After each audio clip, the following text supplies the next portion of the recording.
Hello.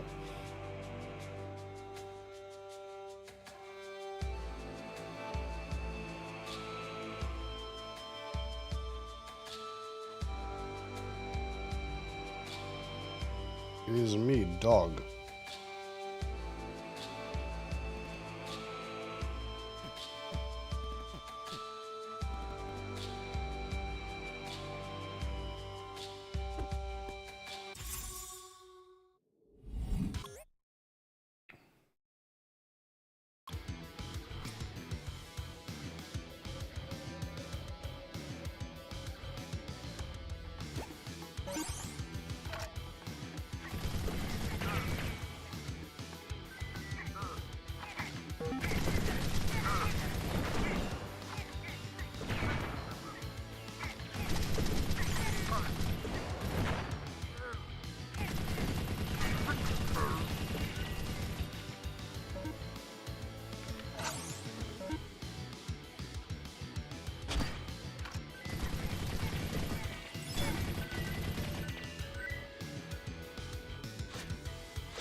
Whoopsie doodle.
God damn it.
Sleepy.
Shut up.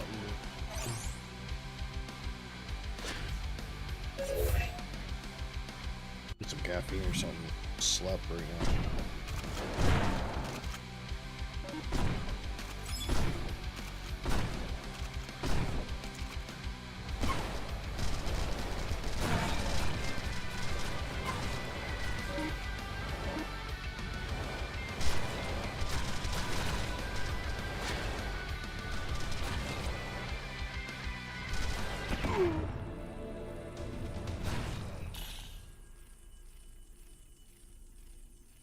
Okay.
Microwave.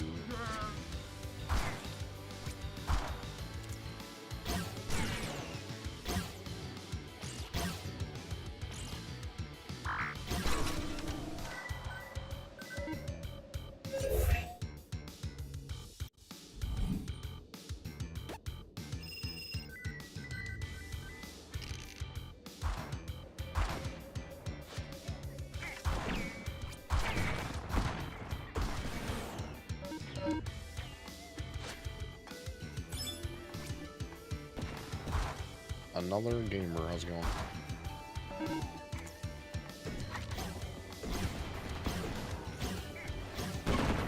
Ow.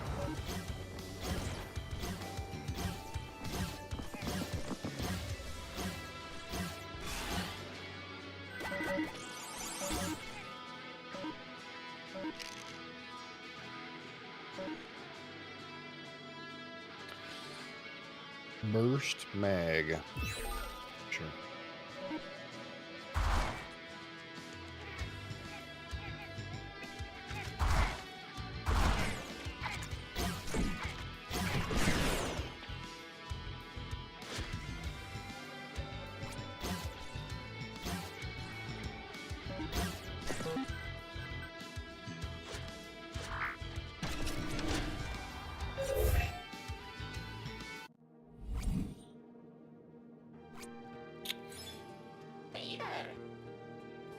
Ammo.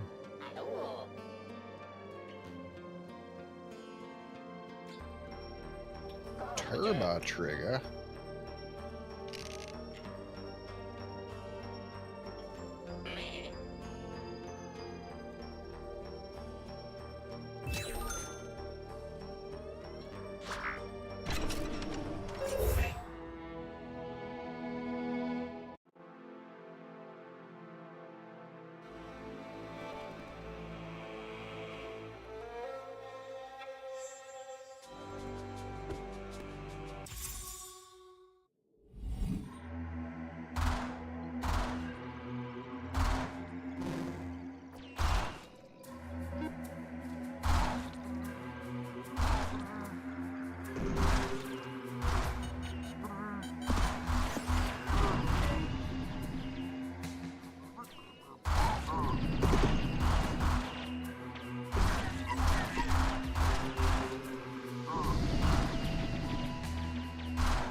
Shredder, eh?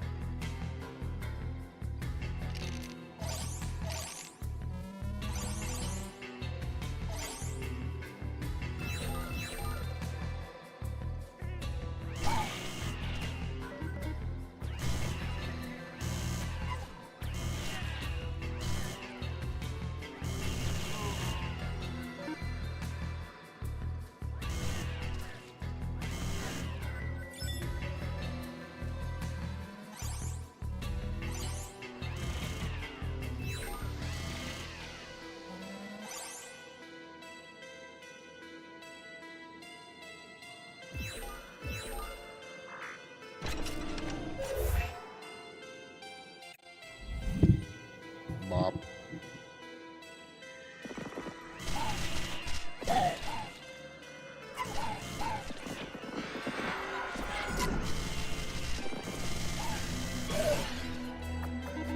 Slammed him. You're my shredder. We're shredding.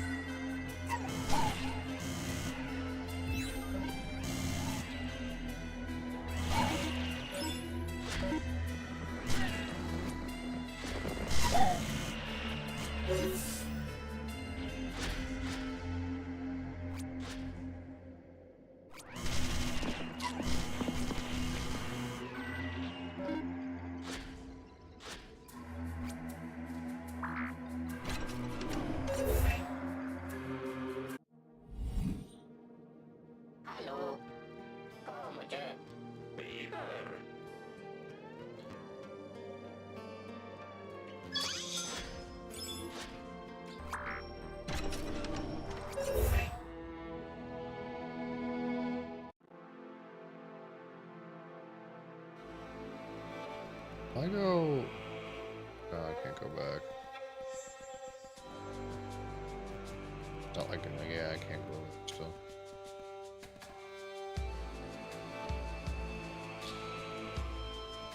Random 21, thanks for the follow.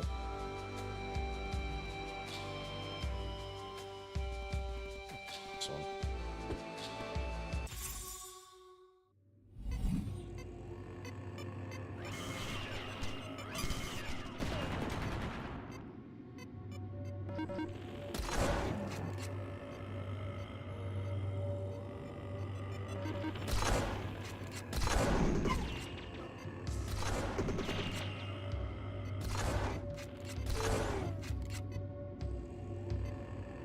That grizzly gun.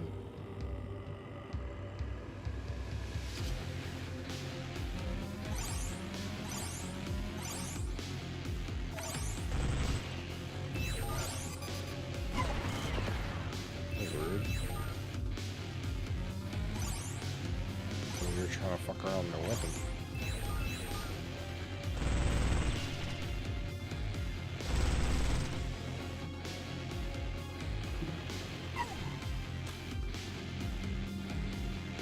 Adriana.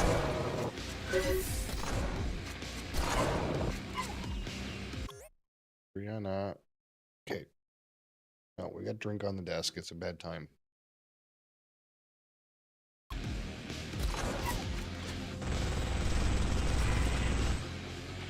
I like the shredder better.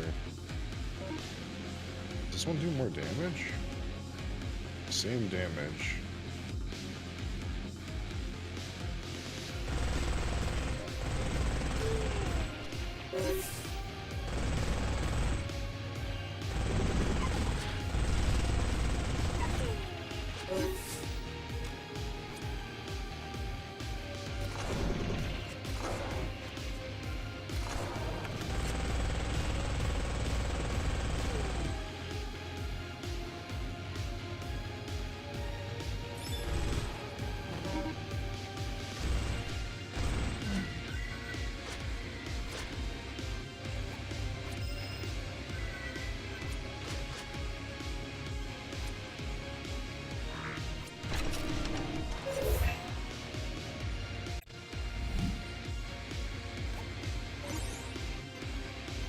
Auto crossbow.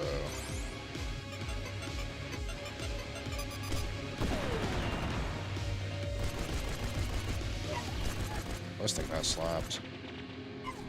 Well.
This, yeah, it's explosive.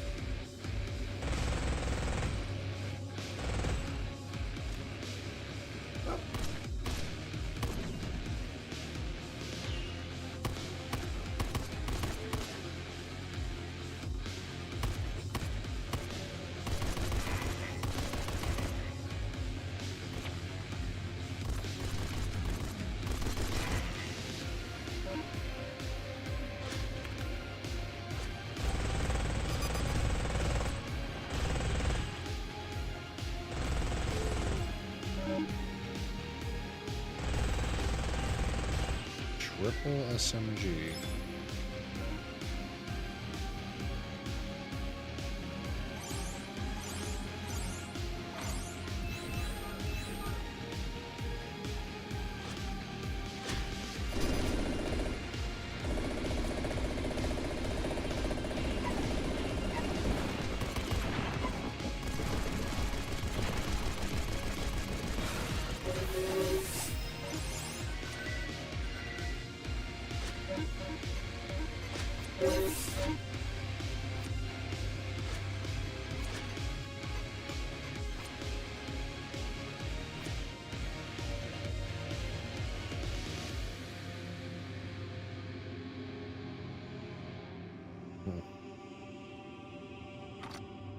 On this, I was got the bounce on it.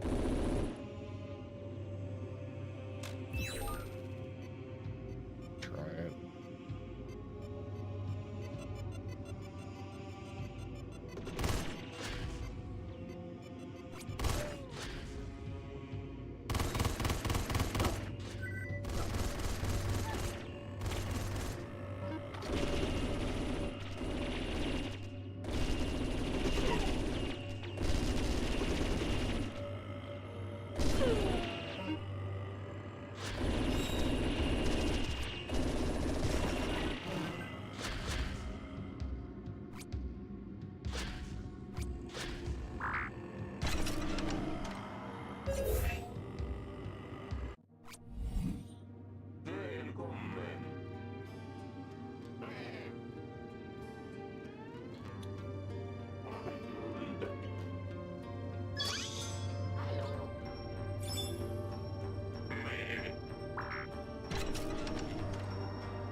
My ammo was kind of scuffed.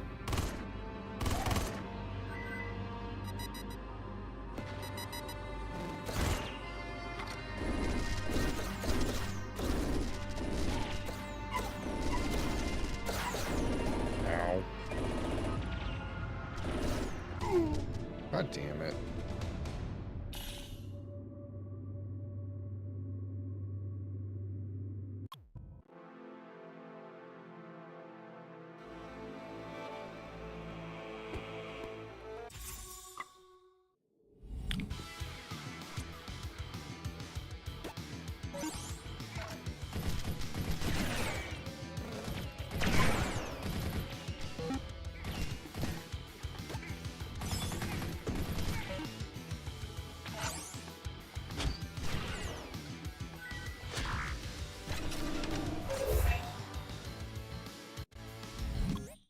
These missions want me to do ice sphere kills. Cool kills with shell weapons. 20 techno Viking kills with explosive weapons.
The fuck? Is 15 the max level?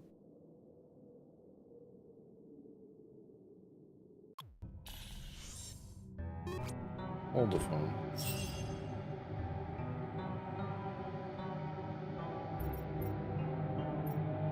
Surely it's not.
Hey, you turkey butt. What are you doing? Hey, what are you doing, turkey butt?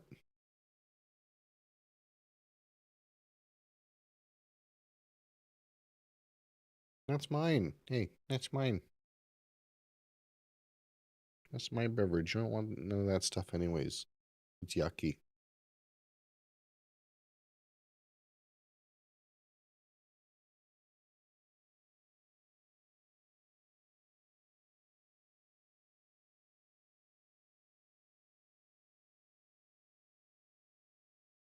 What are you doing?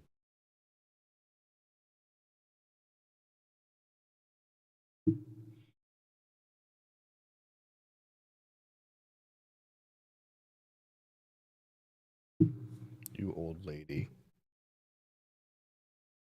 Old lady.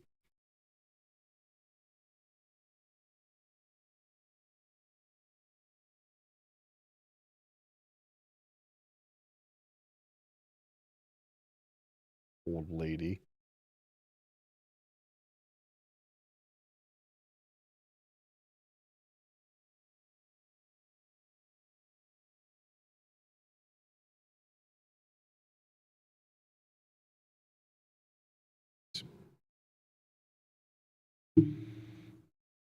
You're zapping me.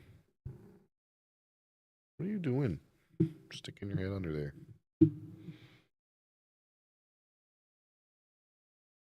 Okay. You're gonna lay down? Lay down? Microphone's not really, that's not really what that's for. I'm gonna be honest, that's not really what that's for. Hey, what are you getting into? Nothing even there.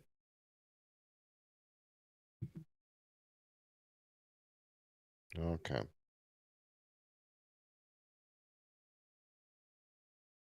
Go.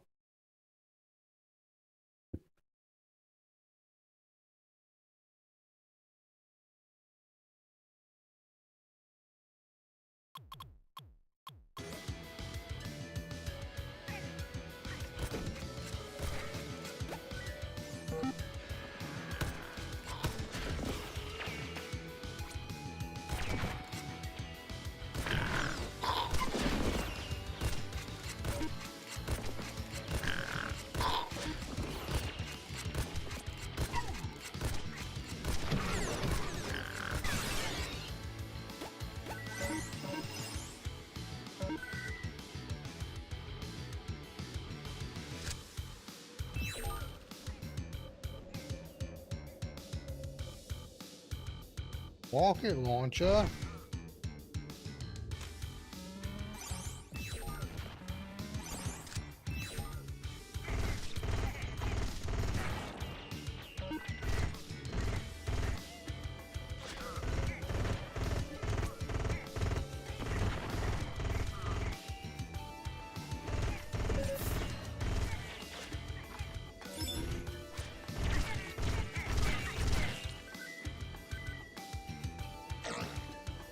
Oops.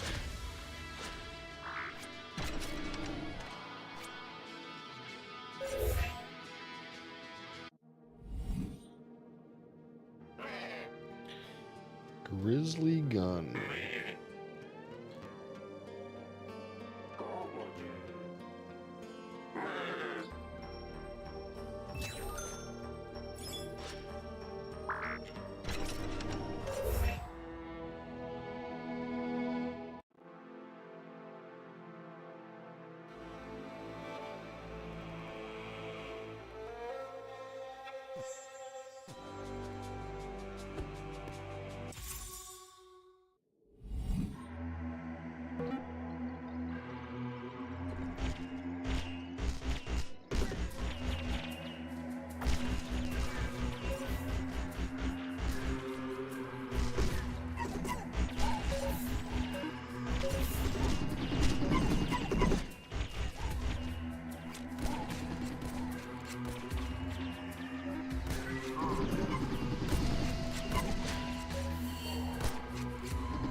I keep accidentally right-clicking.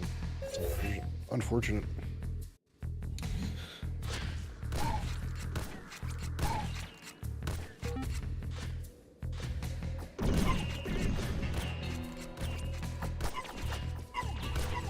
Oh.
Oh man.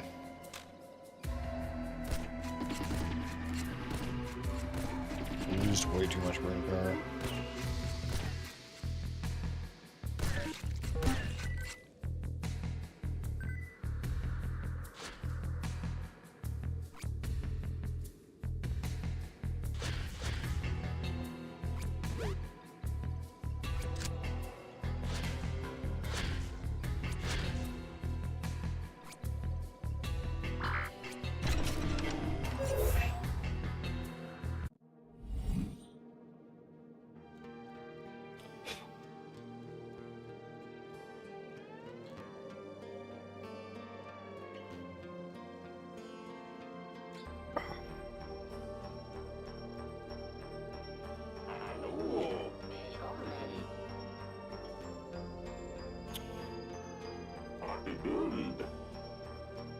Hmm.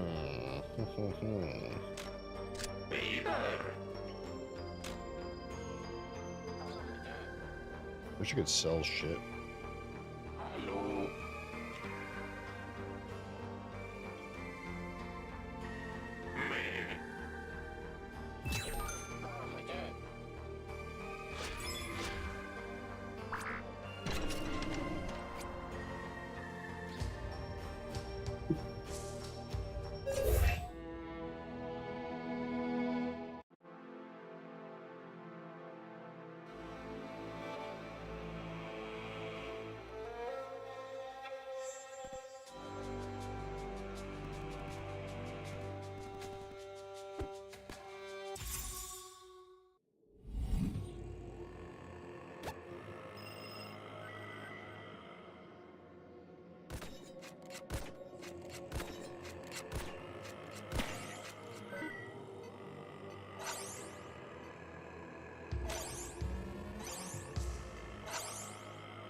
Doesn't help very much, does it?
Oh my god.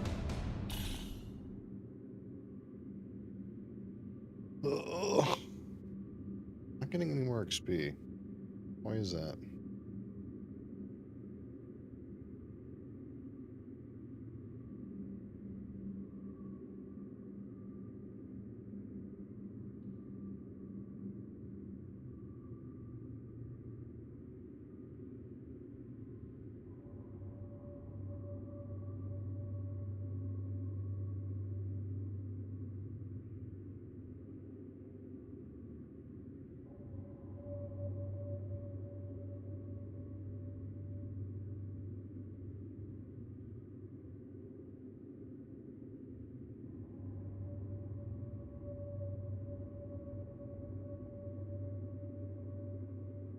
I don't know.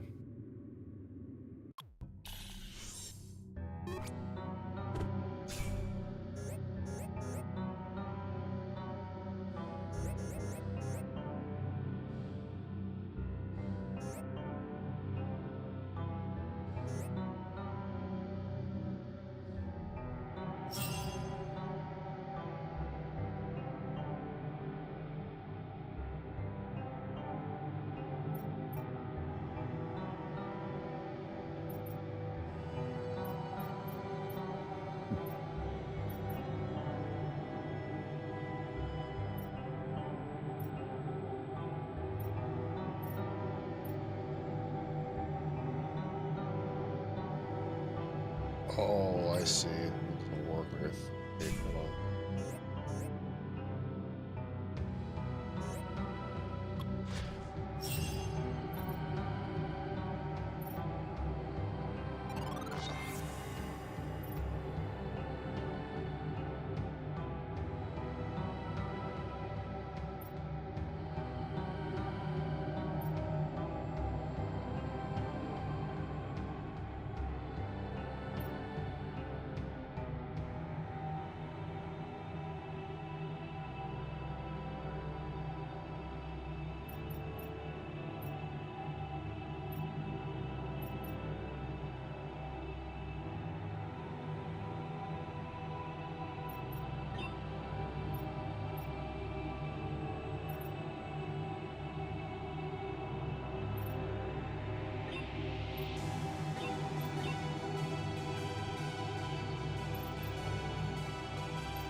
It seems weird that I can't level up again, though.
I like that loadout, man.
What the fuck?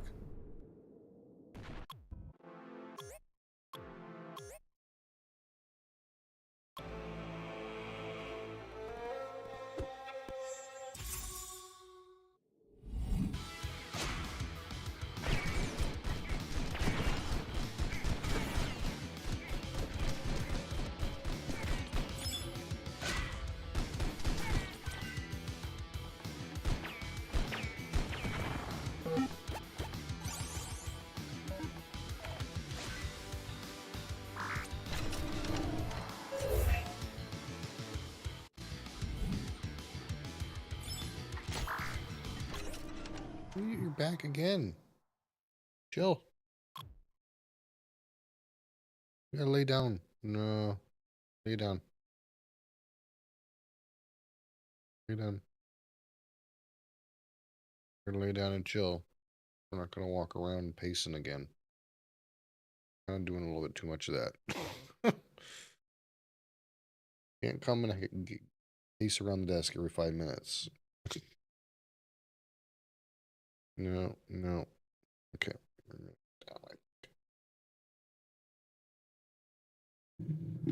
don't get to play any game with you.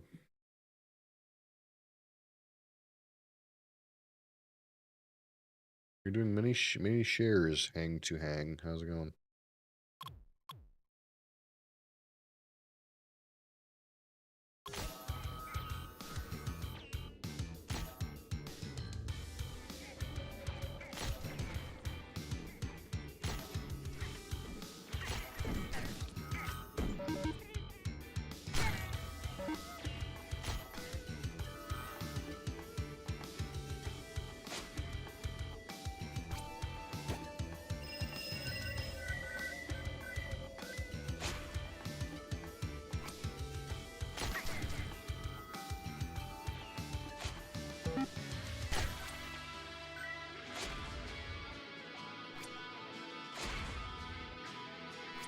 What are you doing?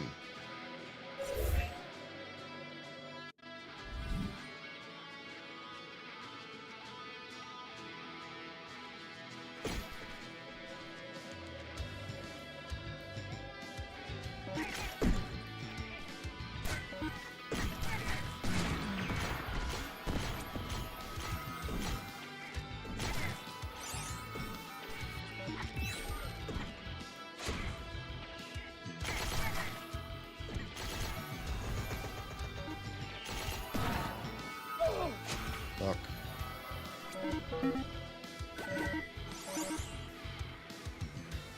Fuckers, there's so many crossbows. Huh?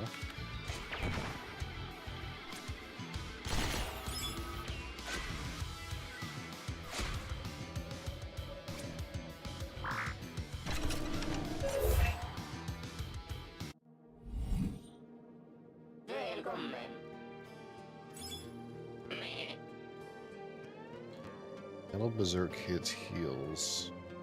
Dash more damage, max HP.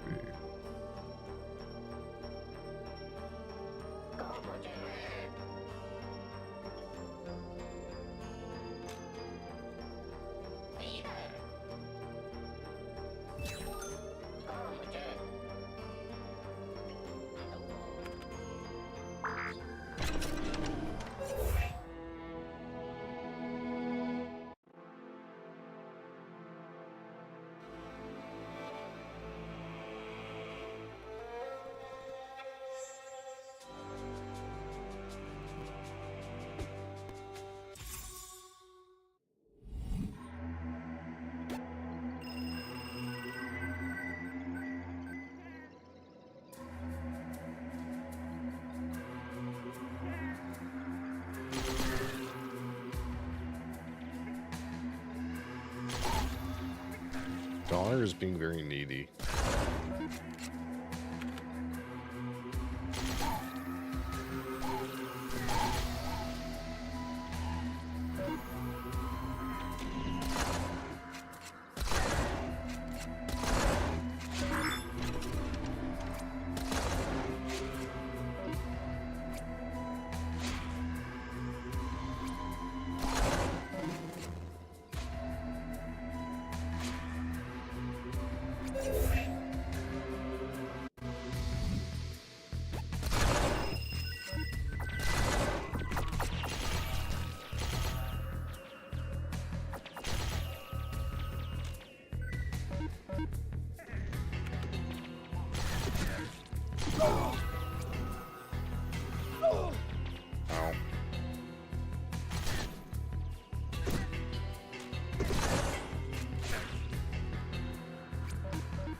trench gun, eh?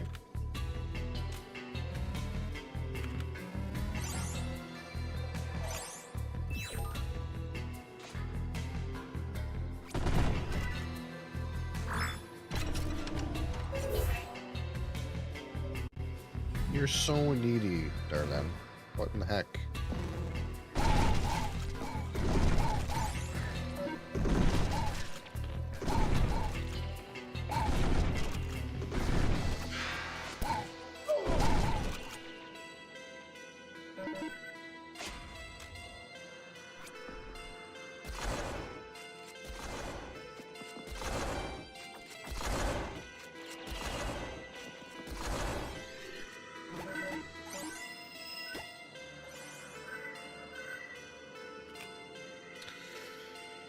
Big Mag?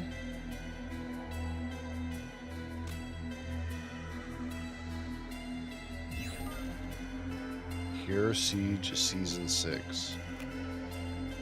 Yeah, I get the feeling it's, you know, not gonna happen. I don't know why. Why would I play that?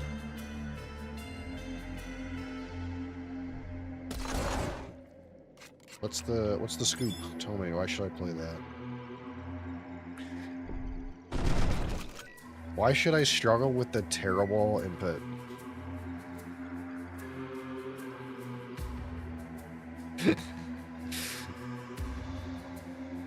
Suggest I play a game with terrible input. What do you mean? I mean, I logged into that game for about 3 seconds and hated the input. There's no way it's normal. Absolutely not. It's clunky as fuck.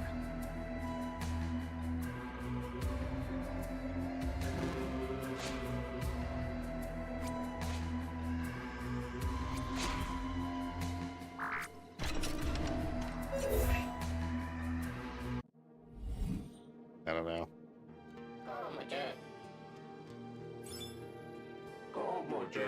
I literally logged off that game because I hated the input. I hated the way it, like the control of my character felt like shit. Straight up. Overloader.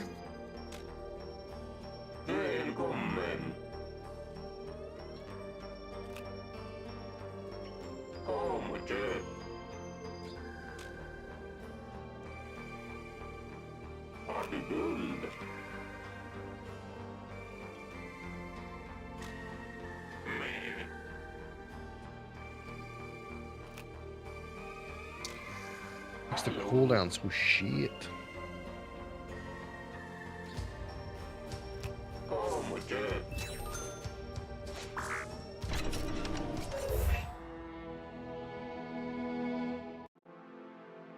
I don't know. I could try it again, but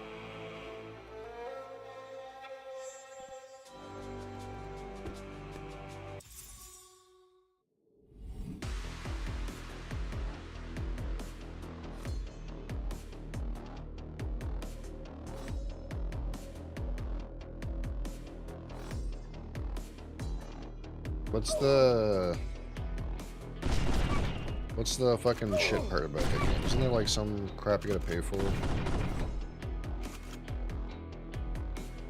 gotta pay for certain hero characters or something? You gotta pay for certain classes?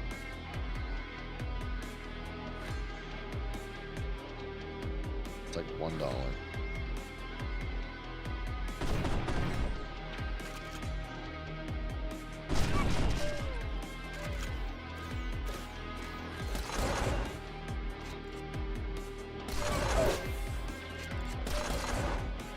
I already hate this song.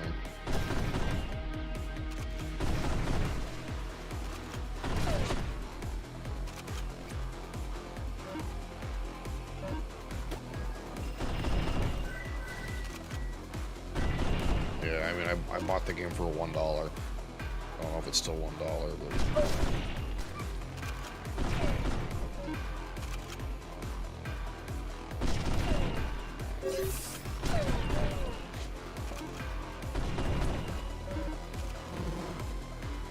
Hardcore is straight up unplayable.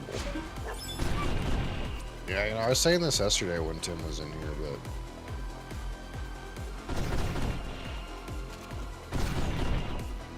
Maybe I need to just convert to being a softcore indie. I don't know. Maybe that's the way. It's just it's a hard thing to ask.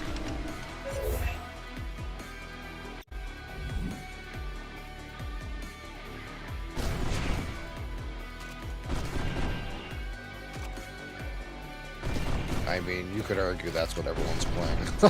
The other games too. This game keeps crashing, though. I'll tell you that much. This game keeps fucking crashing. What the hell?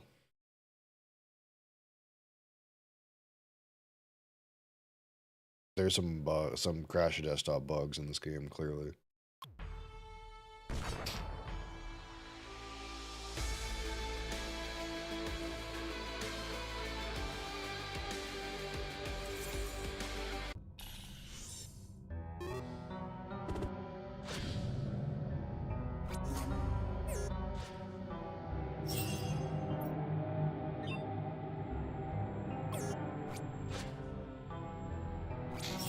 What's up here? That's pretty good. That's terrible.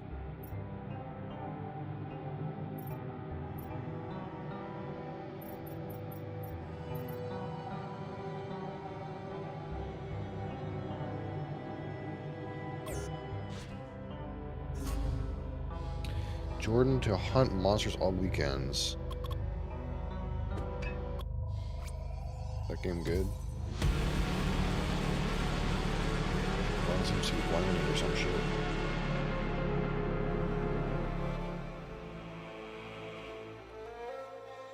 Okayage? Yeah, so not good. Okayage is, I had nothing better to do. Meets expectations, yeah.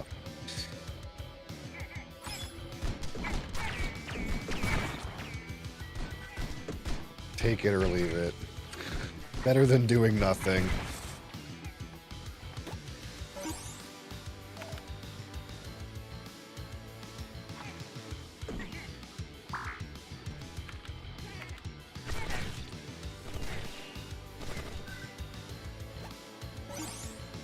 Is it worse than the other ones? Or is it just equally as bad as the other ones?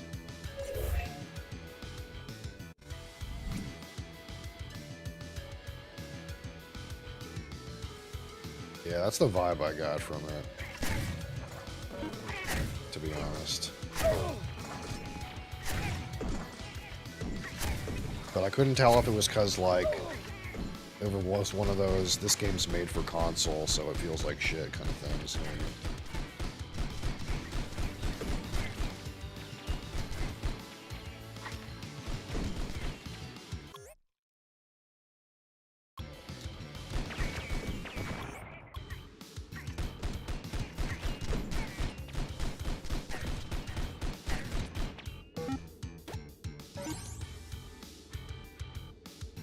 Yeah.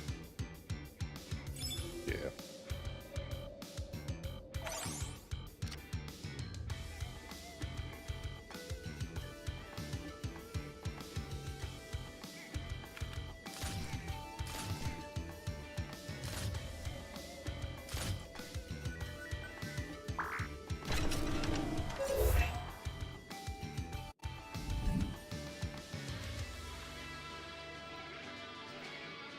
That seems fucked.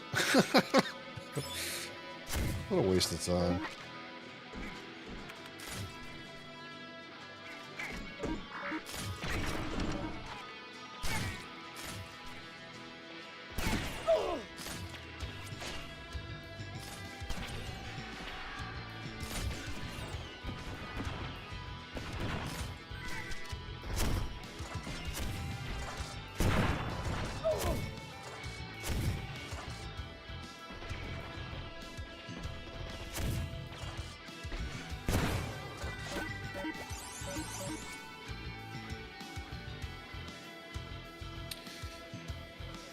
Homing chip. Sure.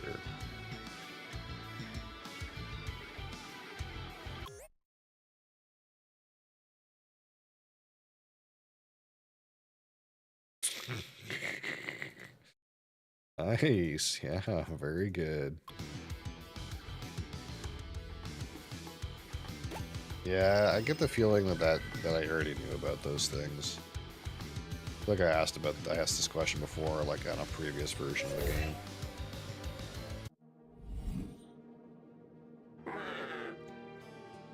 Ancient Bucket of Nails. Spray can.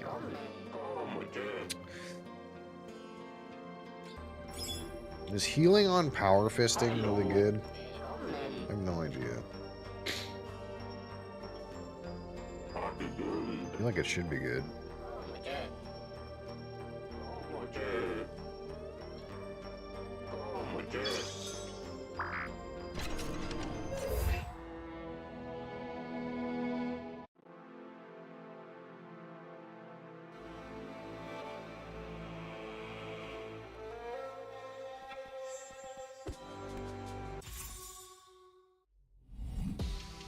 I think there's no way I was paying full price for that game.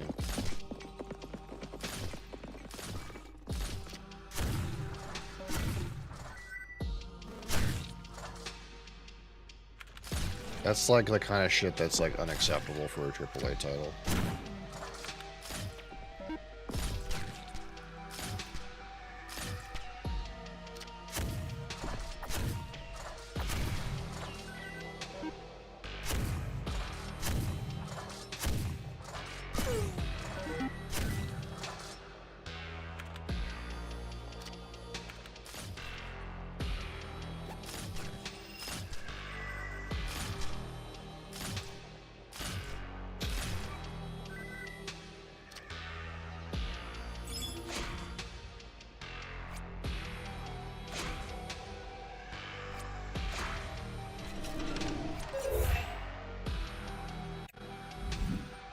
Did Atria boost up my volume? Sorry if I was really loud.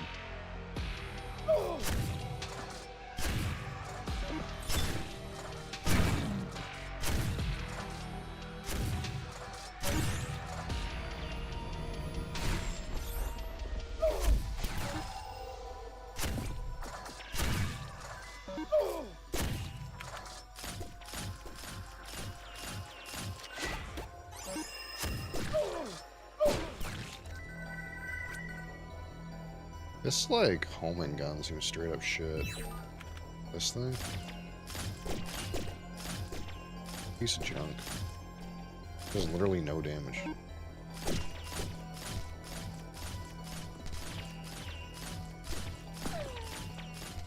Imagine trying to kill something with this. Holy fuck.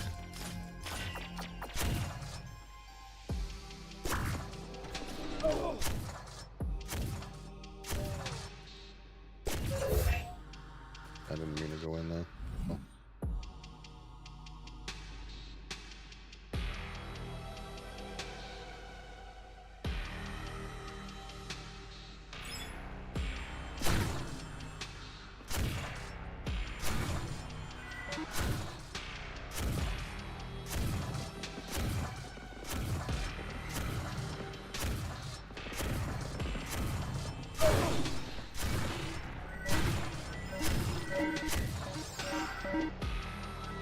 What's that? Ancient crossbow? It's something.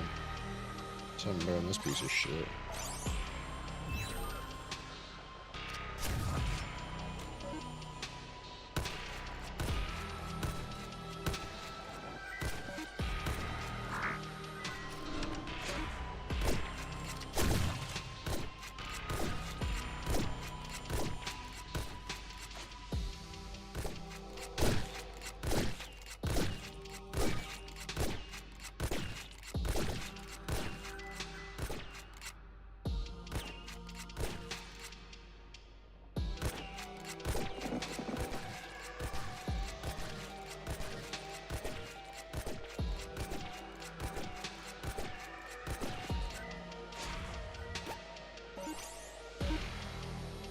Bucket of nails, revolver.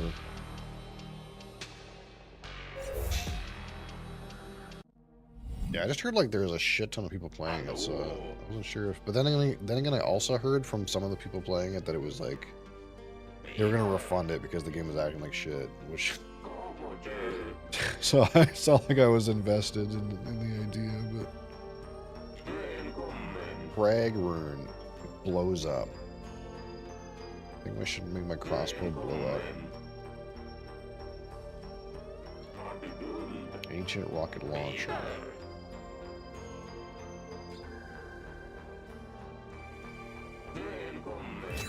I think this is it. Probably should take the homing shit off of it.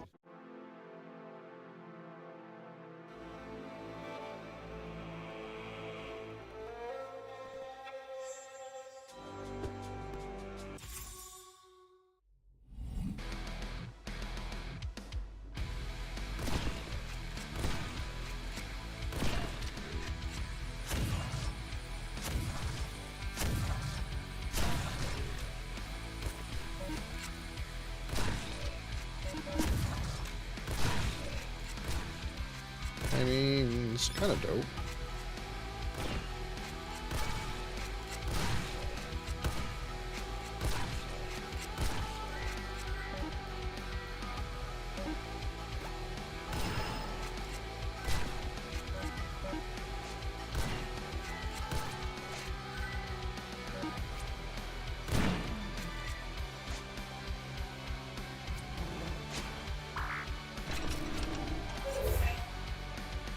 I don't know if that's good enough to, like, win the game with.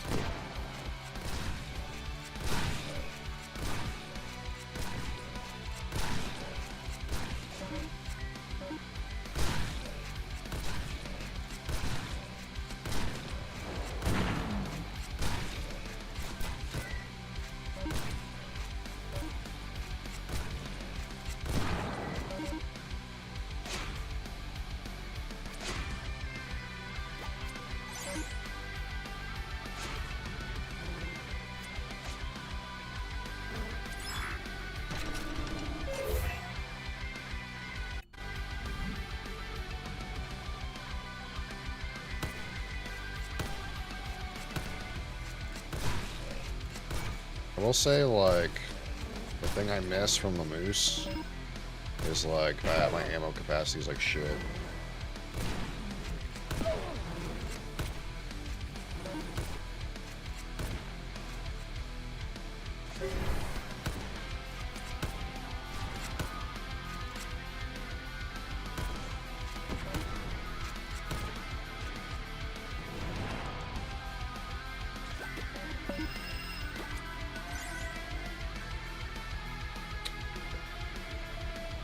Life Stealer. It's not really very good.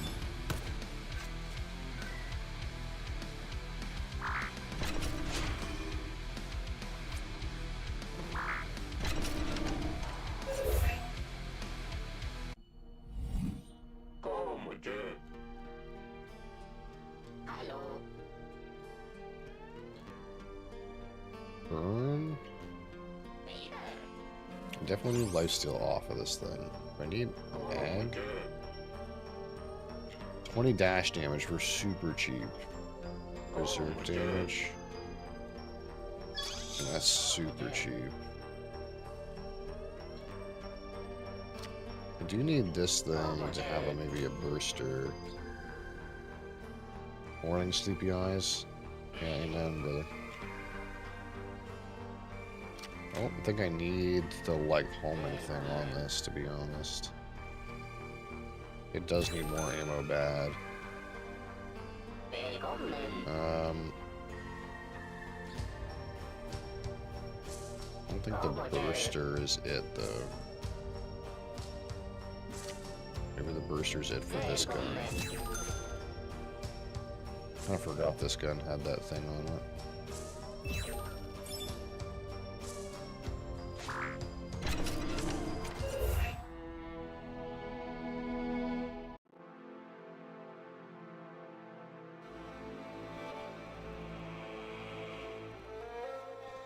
Do I do the 4?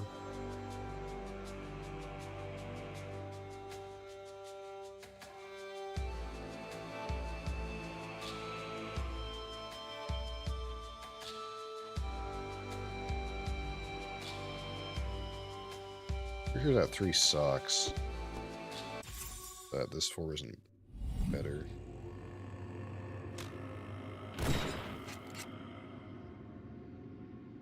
I have to assume the 4 like has better loot. Right, that's probably true.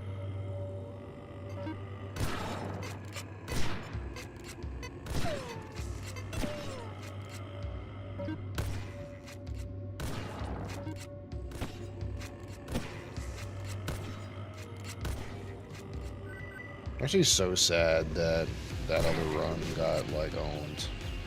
That the game, the one that my game crashed. Because the runs today have been like kind of dog. I had really good weapons really quickly into the thing.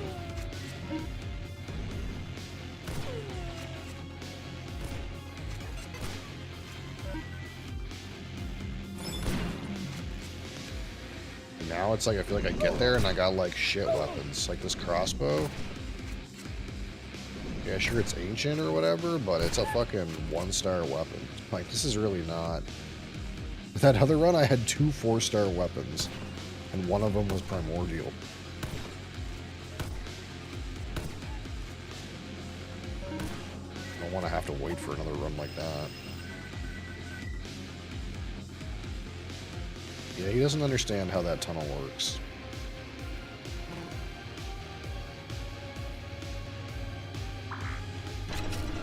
Bach the Cat's this like tunnel thing where like there's like a dangly bit on either side and there's a tunnel you go underneath and there's like holes that they can like see through and stuff.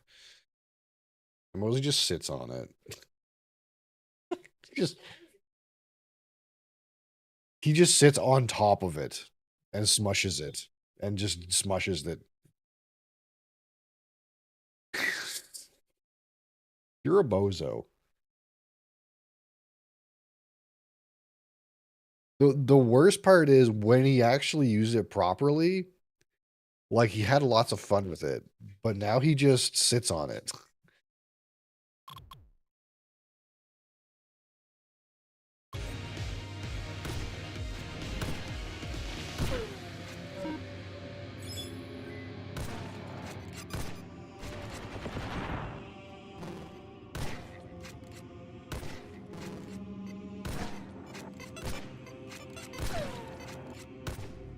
I don't know, this like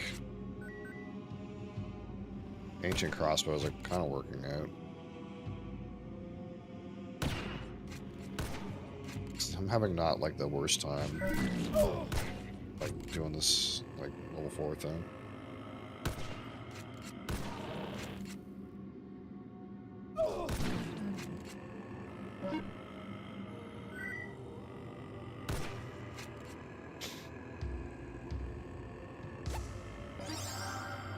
Ancient double shotgun.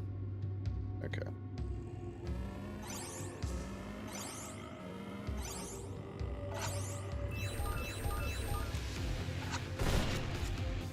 That's something. And now you're back again. I think we already discussed that. Come back every 5 minutes, I'm just going to put you on the ground.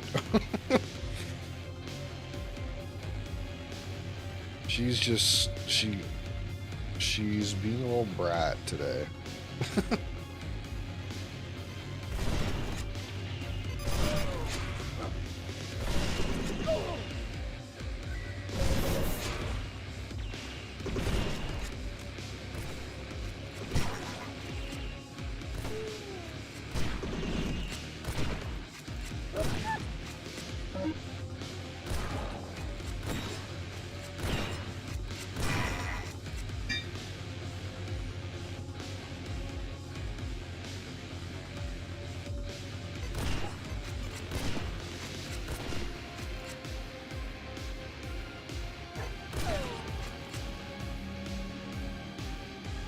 These flames are so annoying.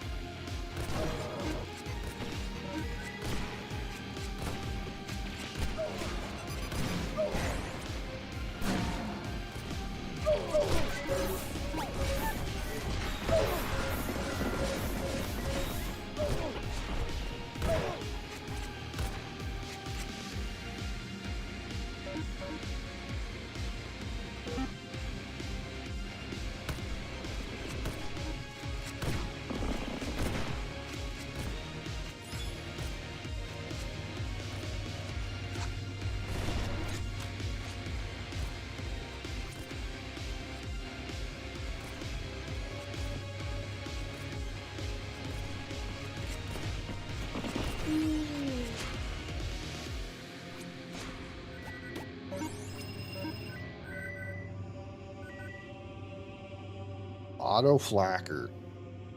Should I go for the auto flacker?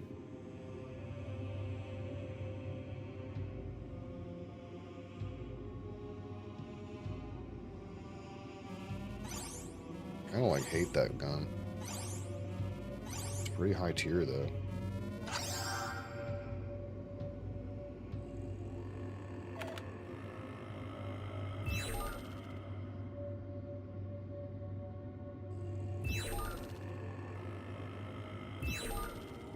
I don't know that this homing thing does shit for this.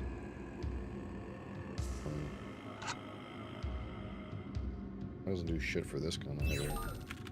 Maybe.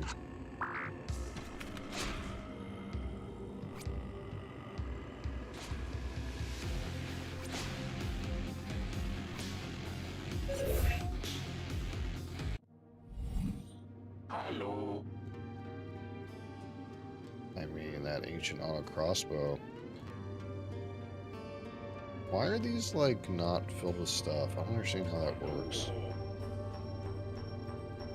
Is it based on, like, how long I spend in there? Did it take too long? We should burst shotgun. Acid revolver. Should I take this? Instead of my... Should I double barrel?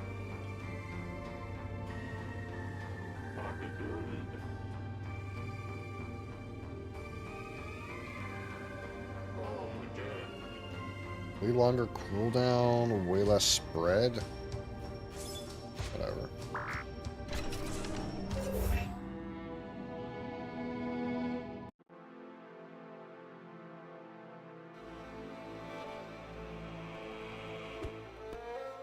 It's like I'm doomed.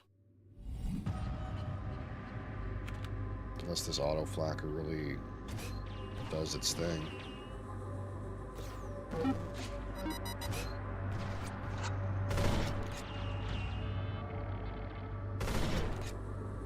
Actually, the homing is, like, kind of good on this thing.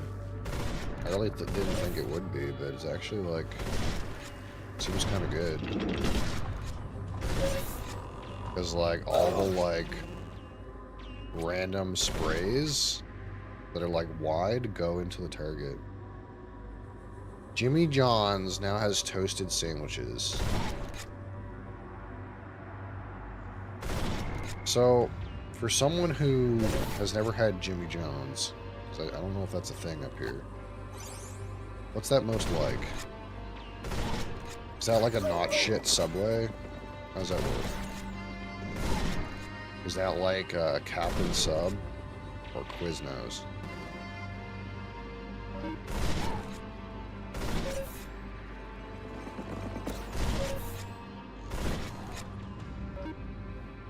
Ale shotgun.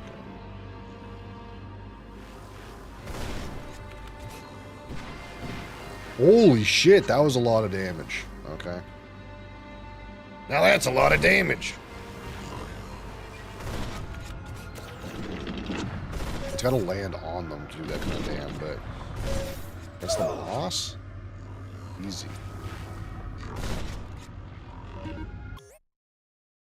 Not shit Subway is the perfect way to describe it. Yeah, you can get toasted subs at Subway, so I guess it would make sense.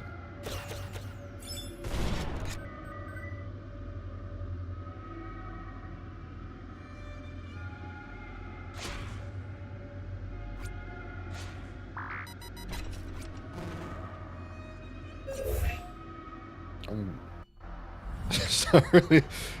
You mean they got chicken breasts with soy in them instead of real chicken, and that's not good? Nothing wrong with that, right?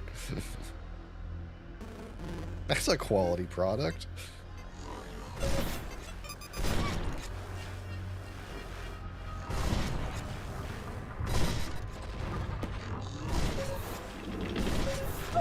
Oh, fuck. I feel like the shotgun should kill them faster. I think it just is lacking a little bit in the damn department.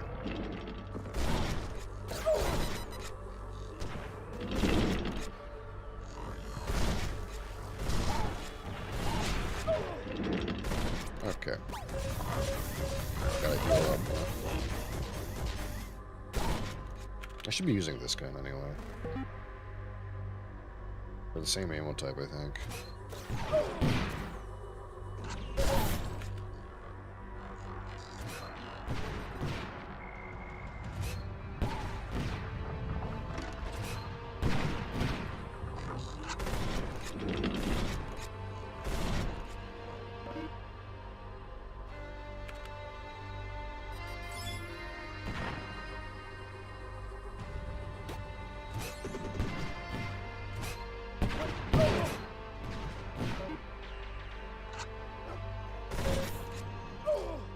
Ow.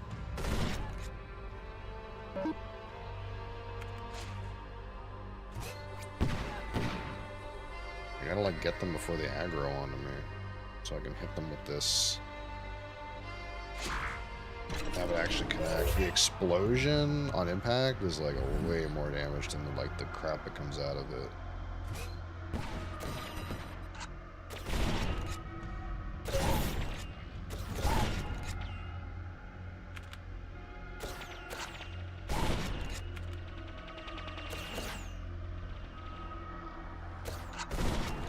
That is a big one. I want all the little shitters to die. So I have to focus on this idiot. Oh, that's so much damage. How is he not dead?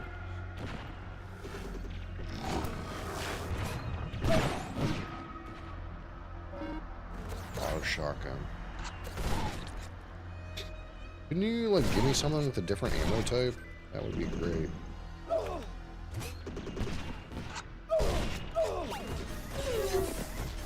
I don't really want to use that.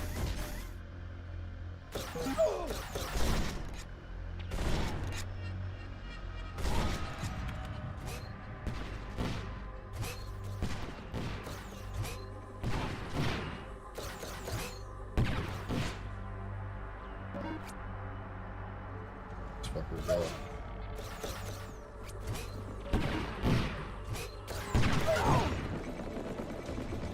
Just ran around so much, I couldn't hit him with my fucking gun.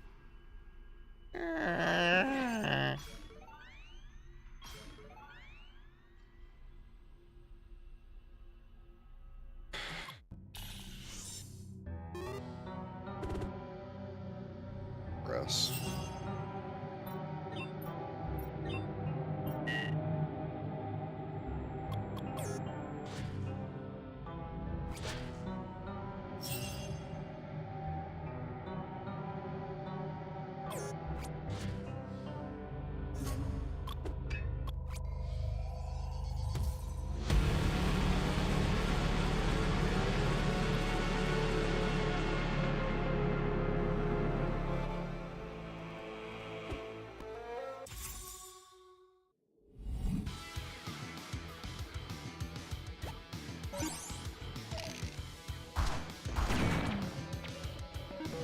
The real depressed is we'd be on to the next world by now if I didn't crash that one time. That's the real depress.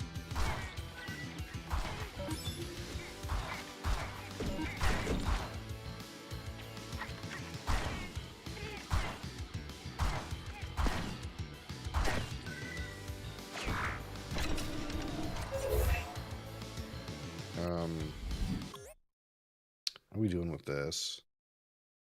I don't even know what a Google is.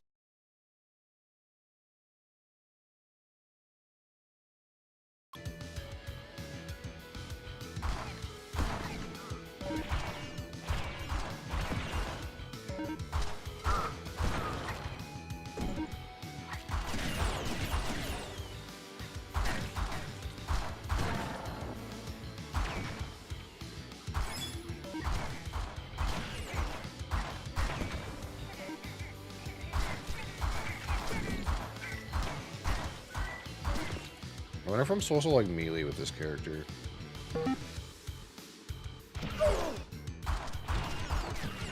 Maybe that's the trick, you know. Go full melee. Some knuckle dusters and slap them up, you know.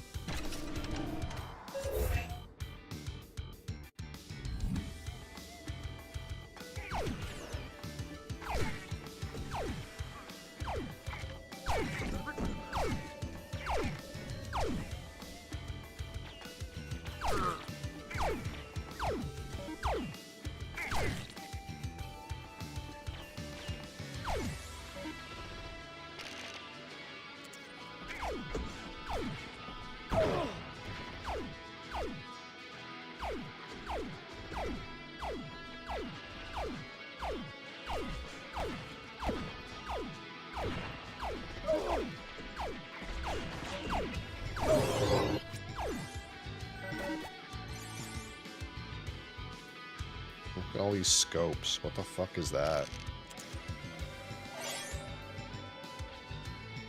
I'm a warrior now. What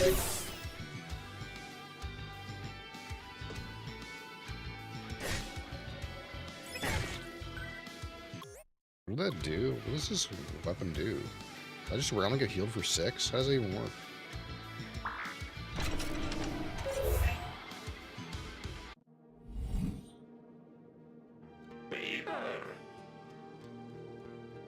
Acid?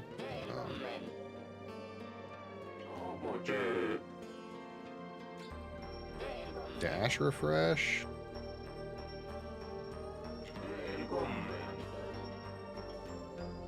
Can I decide what I need to do for my, like, other weapon? I can't buy any of this shit anyways. Burst my axe up? I don't know.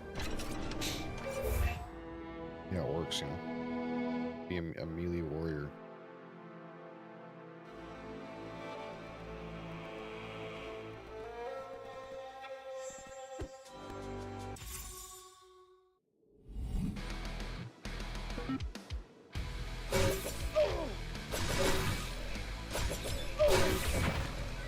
Hiya!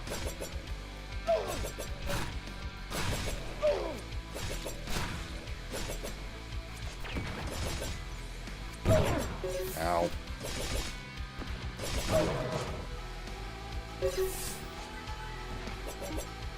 I'm a Prime customer. What's above being a Prime customer?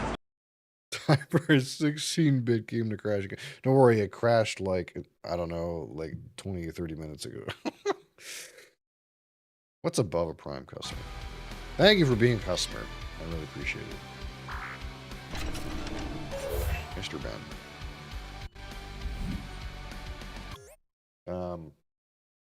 Yes, of course. I want to select something for our community infinity bottle. We'll put 15 mils in there for you.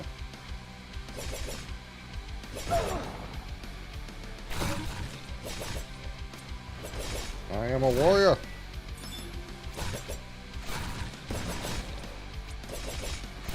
I kind of hate like the burst strike on this weapon. Oh, maybe with a compressor, it will be good. We'll come in a lot quicker. I have a moose today. Well, I got to level 15, and it wouldn't let me gain any more experience. I don't know if 15 is the level cap, or if you have to like go to the next world to get more XP, or how it works. So I like started leveling up a different character.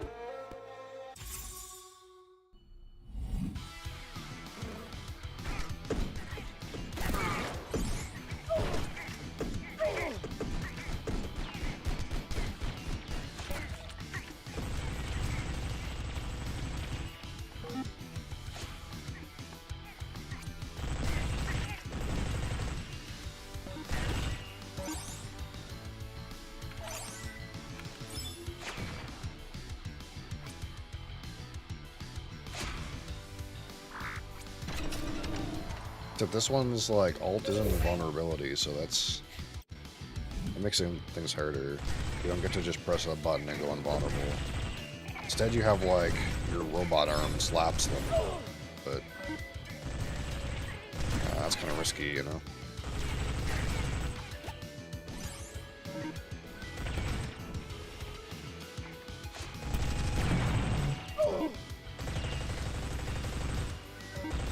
And the passive is like the dash does damage, but I kind of like just having free stats, because the moose just gets free stats. The moose seems where it's at, to be honest.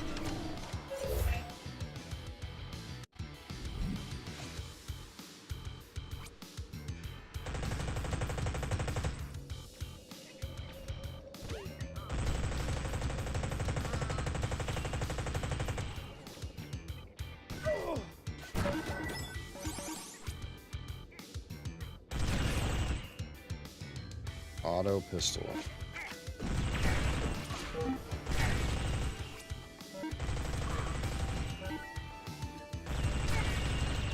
got this gun pretty early, though.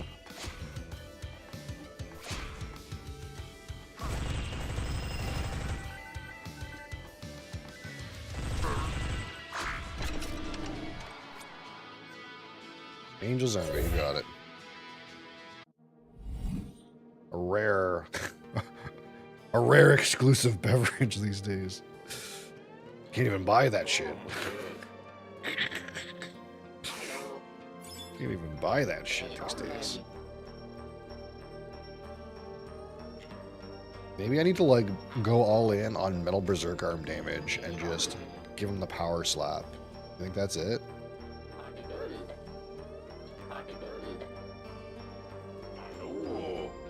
Save my money.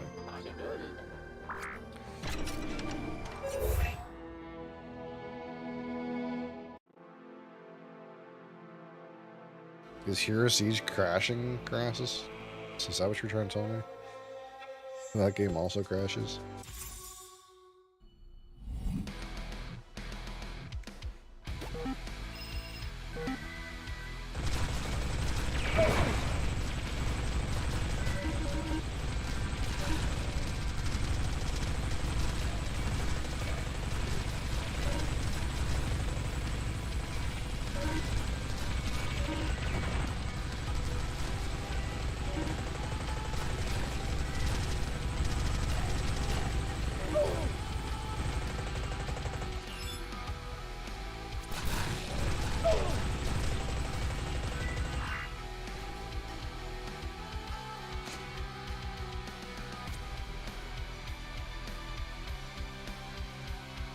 MBL storage?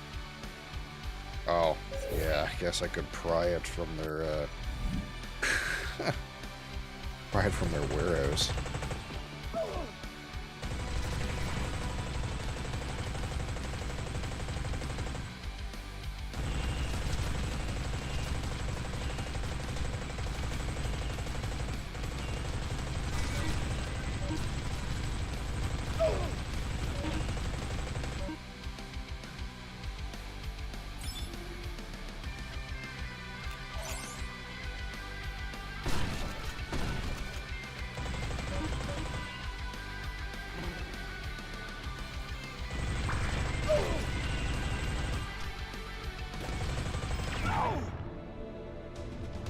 What killed me? What killed me? The game doesn't even know what killed me. What the fuck? God damn it. Okay.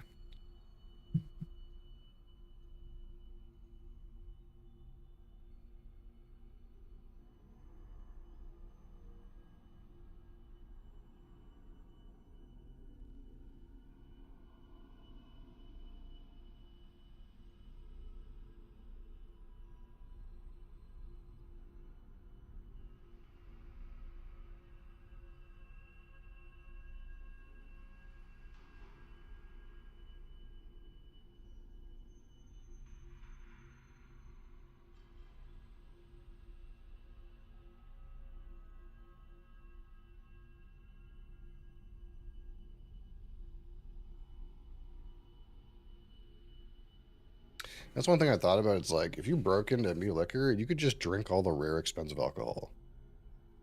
There's nothing they could do about it. That being said, they'd probably still put you on the hook for all the damage.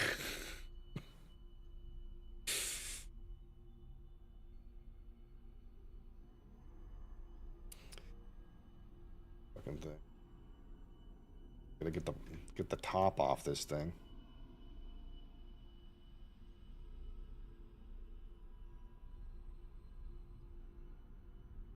But you know, if you really wanted to try a little bit of every elusive bottle that costs thousands of dollars, you just, you know,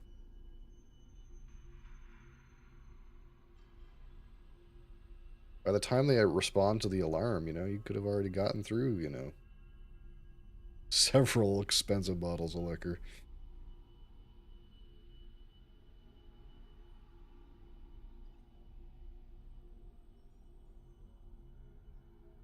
All right. Oh, this fucking cork. Never makes a satisfying pop either. That's the most disappointing. For all the work it is to like open it up. Never a satisfying pop. Alright, some Angel's Envy. Port wine finished bourbon here for our friend Mr. Ben.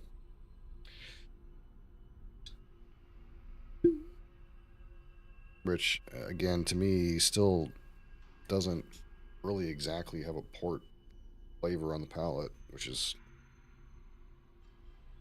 Maybe I'm just blind.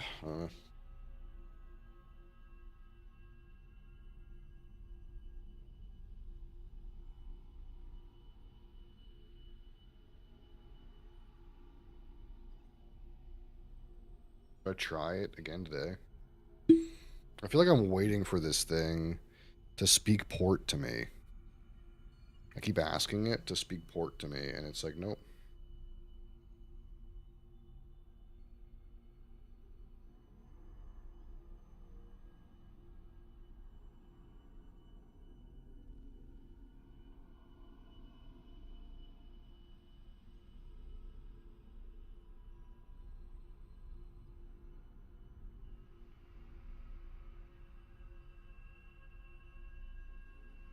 If American bourbon speaks Portuguese. True.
Laser pistol.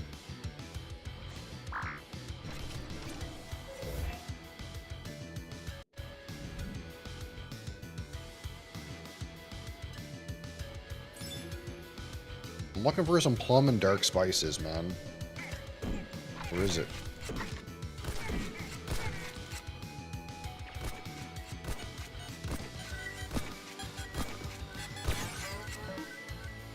Shotgun.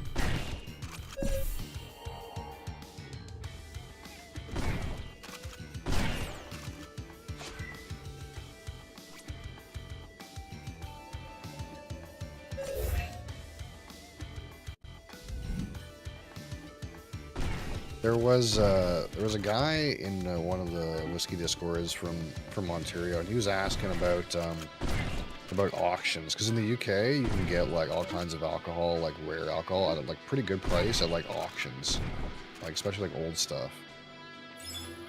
So I found this place that actually does auctions in Ontario. It's allowed. They're like licensed, which is kind of cool. But one of the things that was weird that I noticed is that they had a bottle of regular old Angel's Envy bourbon, and it said the estimated price was going to be $300 to $400 for a regular bottle of Angel's Envy bourbon. And I was like, what the fuck is that? But it was 5 head, because the auction date wasn't until after the weird tariff shit happened.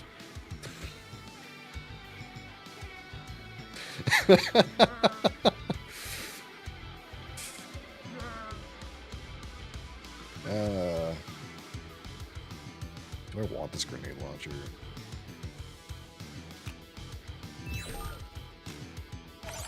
Probably not.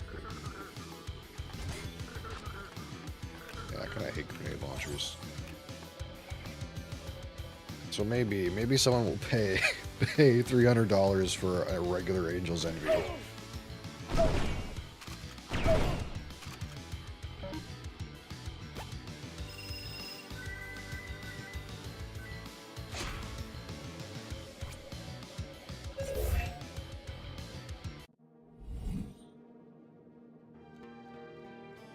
Play Rivals better? Ugh. Yeah, unfortunately, people on Rivals are mean to me. I try to pick my character, and they're like, no, don't play that character. That character sucks. And then they throw because I don't change character. And I don't want to play the game. Truth. True statement.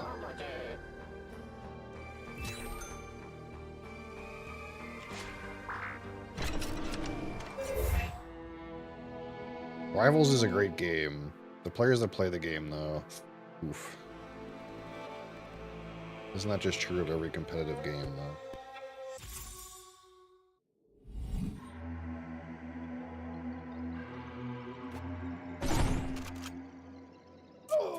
Bouncing SMG. I'll take a bouncing SMG.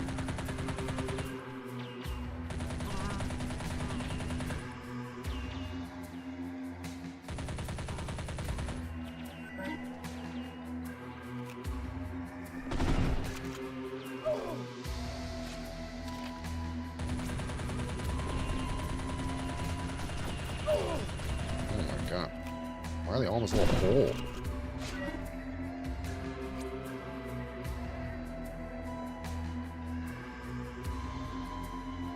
What a pleb. Oh, fuck.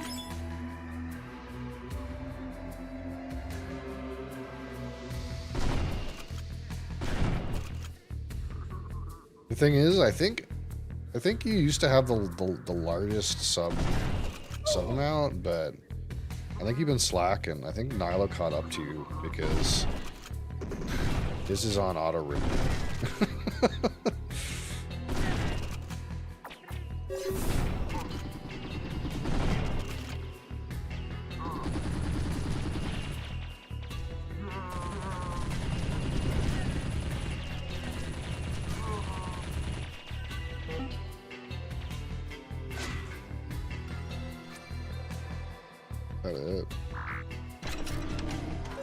Maybe I need to switch this shit to this. This shotgun kind of sucks. Maybe I'll just put the stuff on the other gun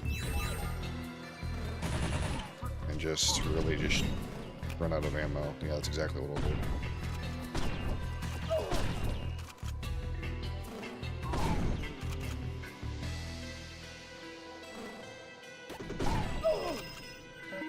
And yeah, I'm so used to Moose Man's like amount of ammo that he has to just shit out everywhere. I'm like more conservative with this character. Can't just shit out all my ammo all the time. It's very sad. Is that spray can?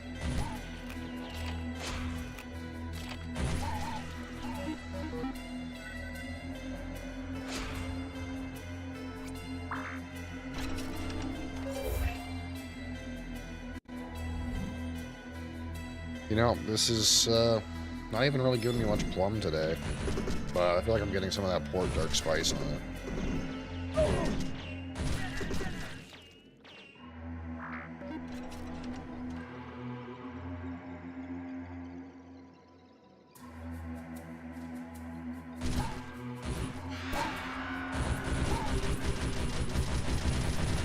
Oh, you fucker.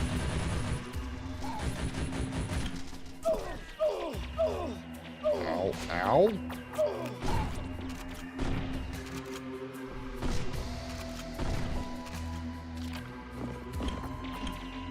I'm out of ammo.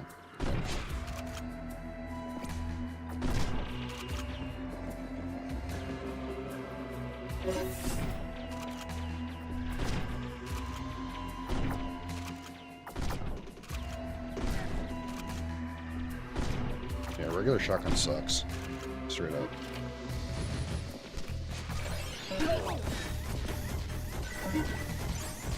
I impulse right clicked because of the moose. That makes me invulnerable, and that did not work.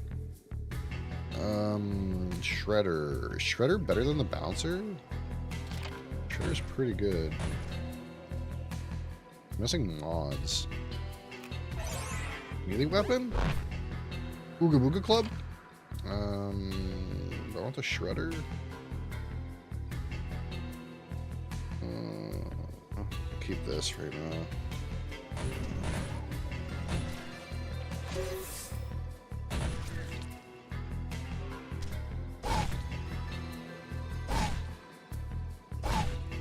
Conserve my ammo by using a Zug Zug weapon.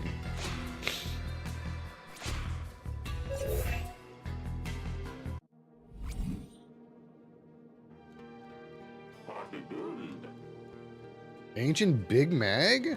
75% off?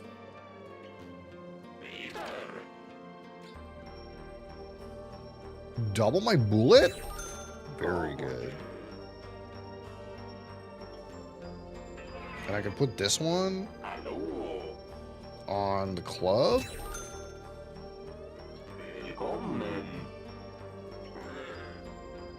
I'm too broke for a triple SMG. Dash charge? Sure. Yeah, two's probably good.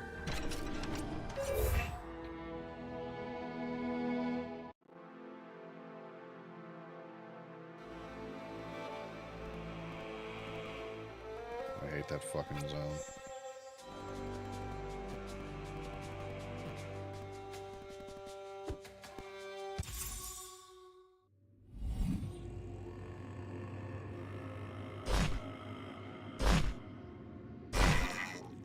Gotcha, idiot.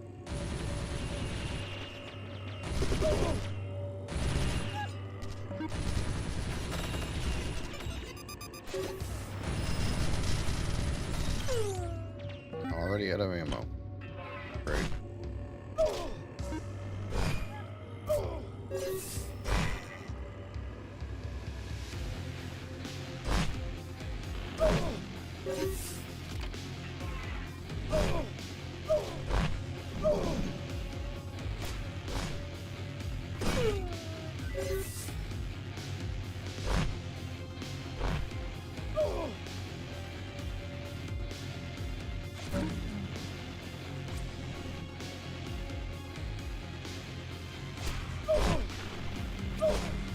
Oh my god, man.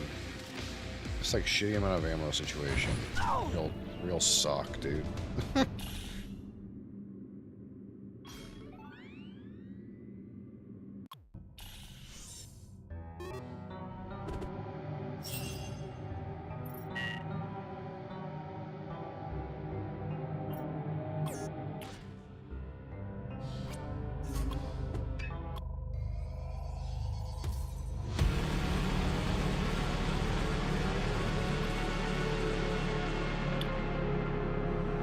don't know. Angel Zombie's okay.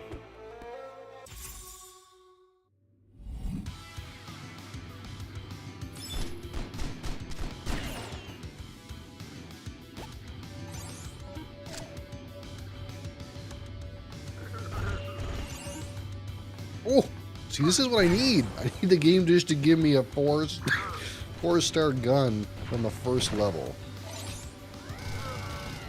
Like, that's all.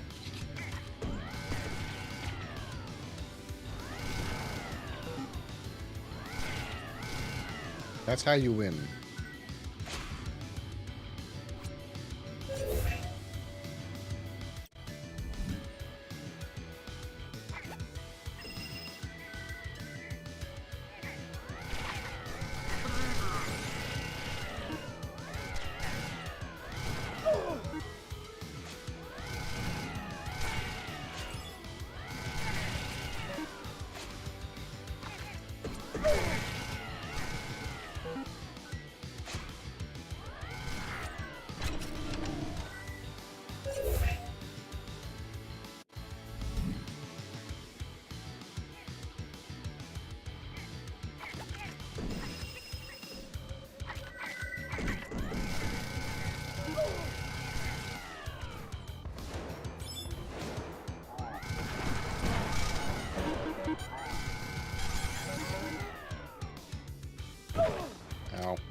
booted up Diablo 2, did you? Did Den of Evil logged off? Correct. That's a correct assessment. Ancient lifesteal syringe? Maybe. I need ammo. I should have bought this instead. I'm an idiot.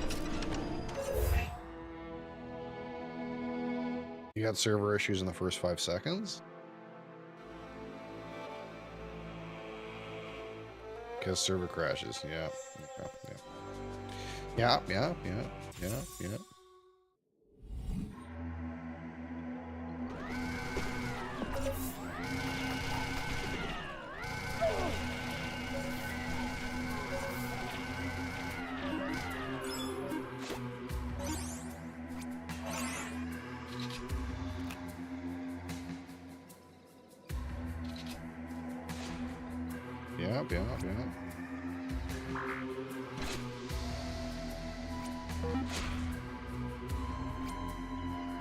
You're right, it is.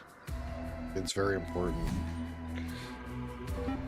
Unfortunately, the we give a shit about, it sailed quite a bit long ago from that company.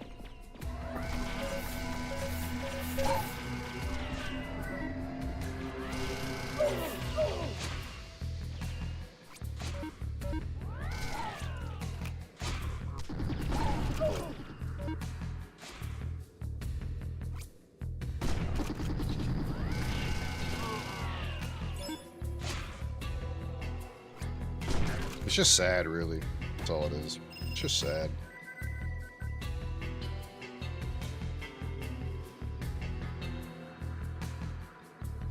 Right.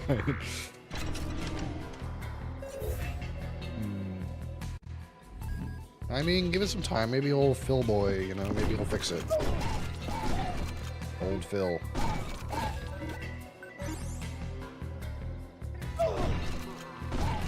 Give it a, you know, give it a good 10 years. See if there's a corporate change.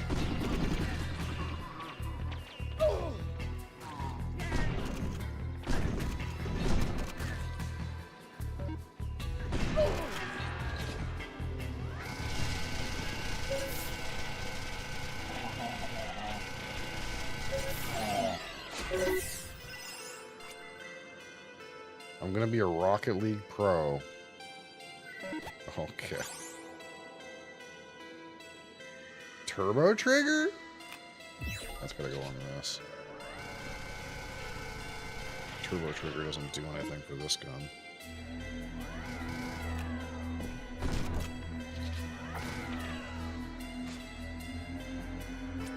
I'm so envious of your Rocket League gameplay.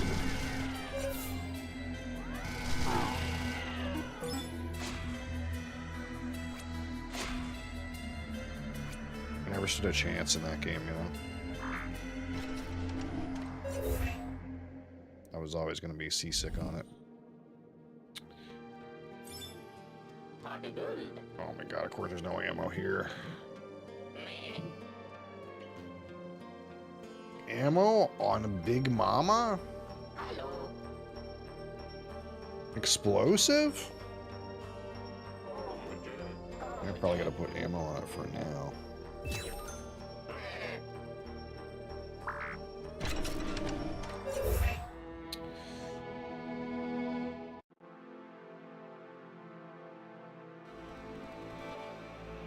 I don't think I've ever done this map. It's always like out of the way. I've never seen this monster. They seem horrible, I hate them.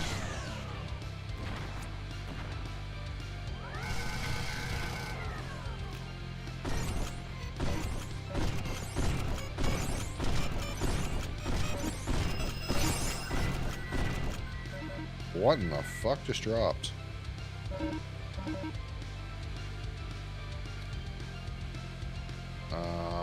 Two spray cans, 2 pop rifles, 2 homings, a sword and axe, an ancient pop gun. What a load of junk.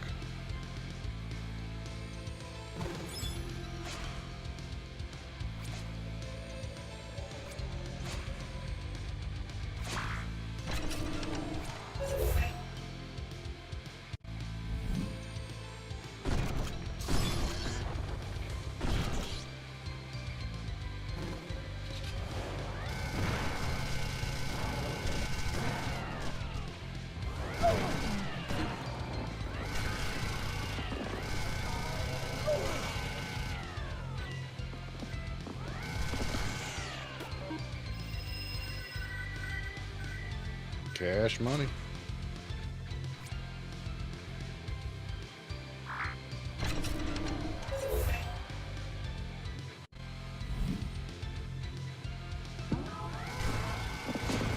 Oh god.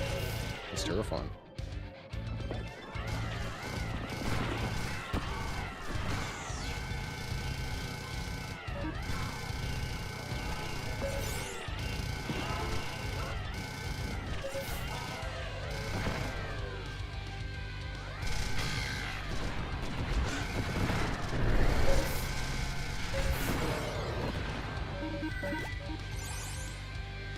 Bounce casing, hop gun. And there's no downside of putting that on there.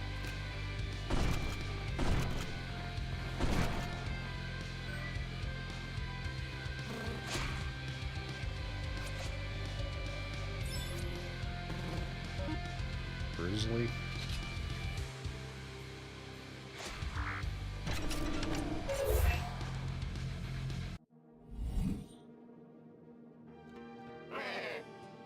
Ancient choke barrel.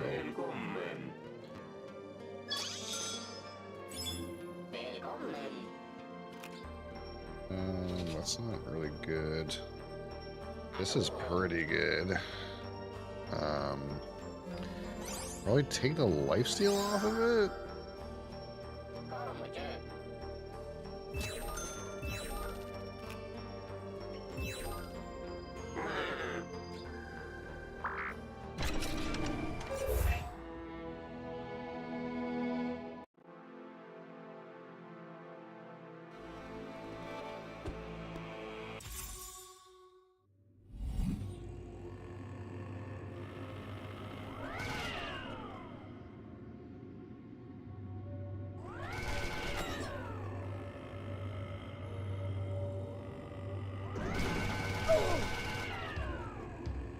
Actually don't know if I like this second barrel.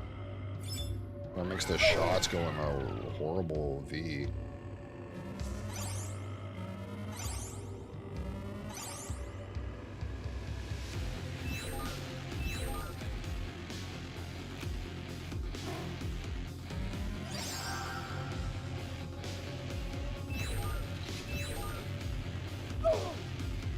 It's gonna use twice as much ammo.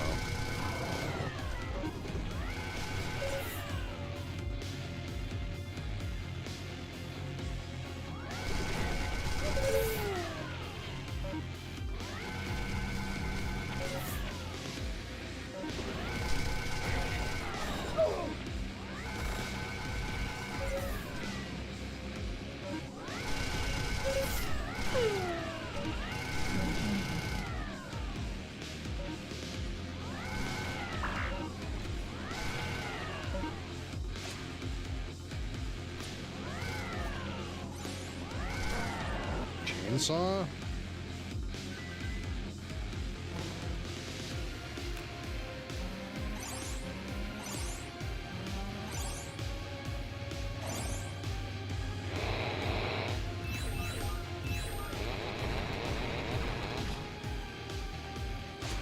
Let's try it.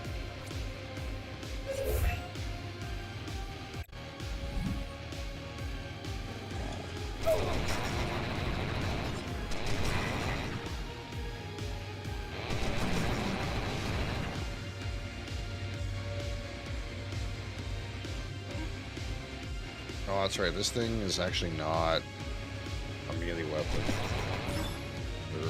It's an explosive weapon.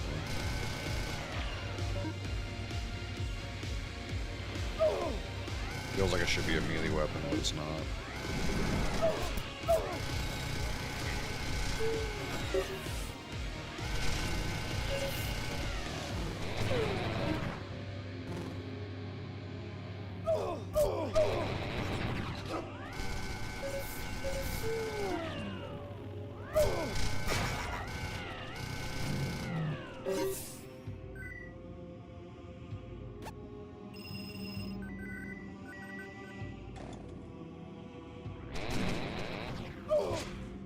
Oh my god.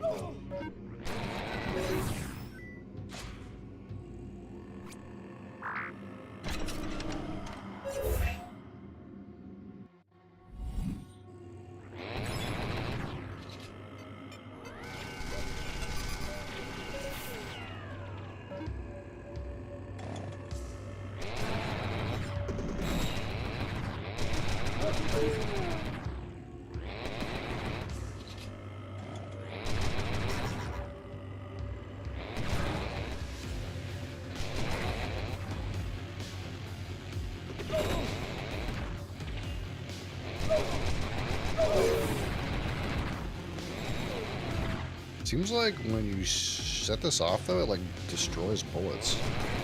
It's like kind of weird, but not little flame bits.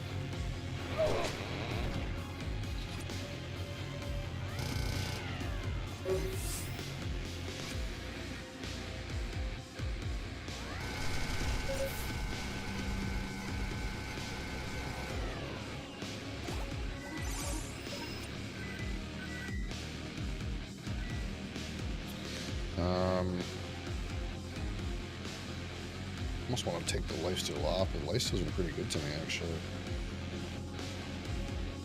Maybe take the bounce off.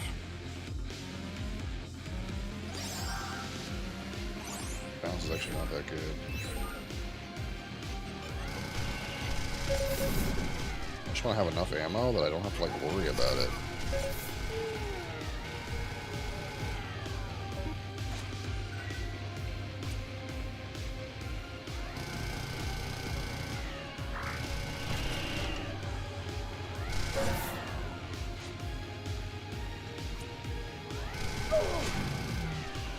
And I want my other weapon to be like melee, but might be too late for that now. There's an axe up there. Axe is kind of shit. Oh, I could take the greatsword, dude. I'll have enough for a greatsword. Hello.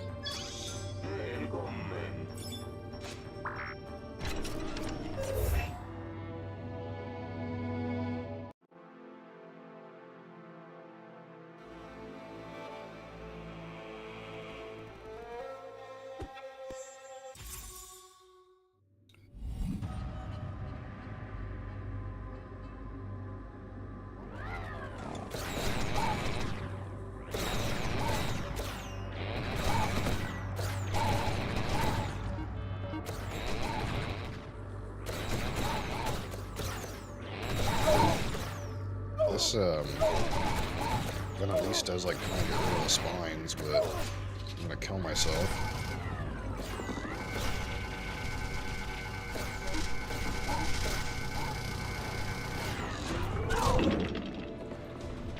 Where did that guy come from?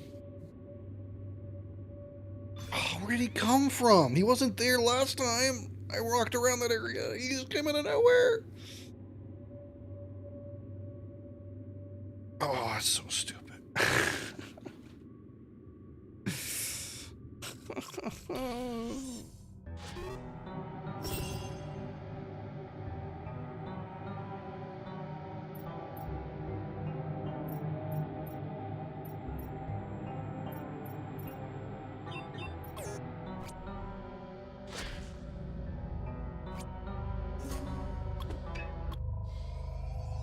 I'm really just sad that the game crashed on that other run.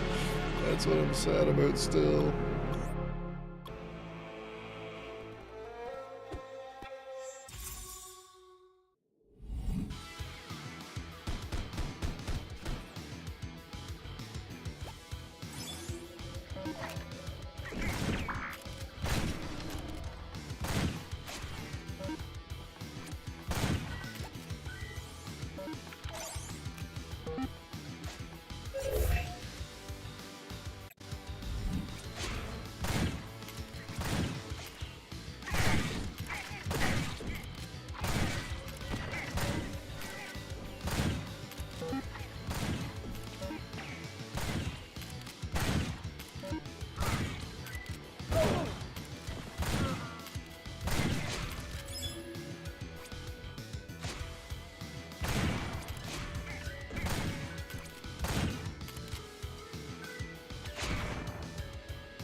Microwave.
Bucket of nails.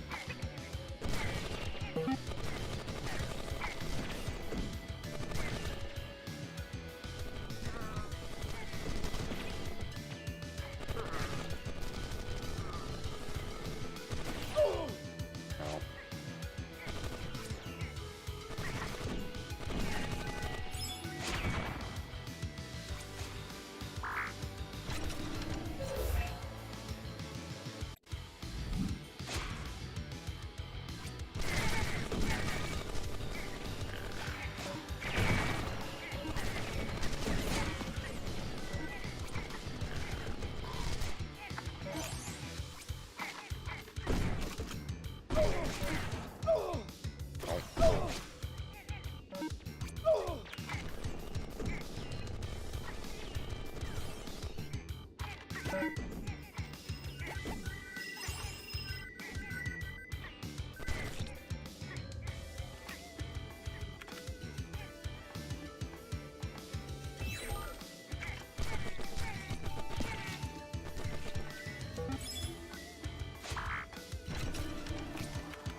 Pew pew pew.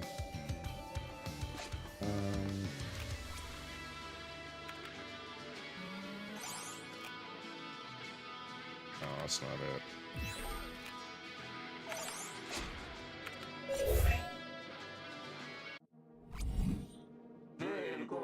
Ancient lever action. It's ancient.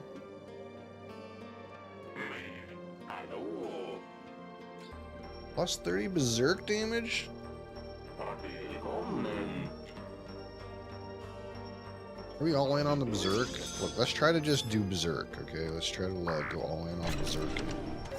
See how that works for us, yeah? Try to right click some.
Clever action.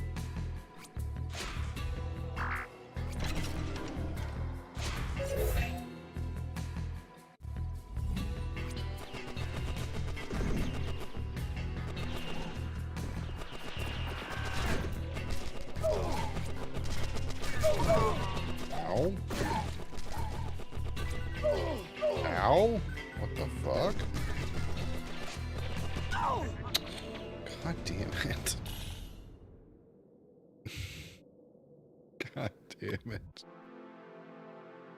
This game have to be hard. Moose was a better character. Moose was a better character.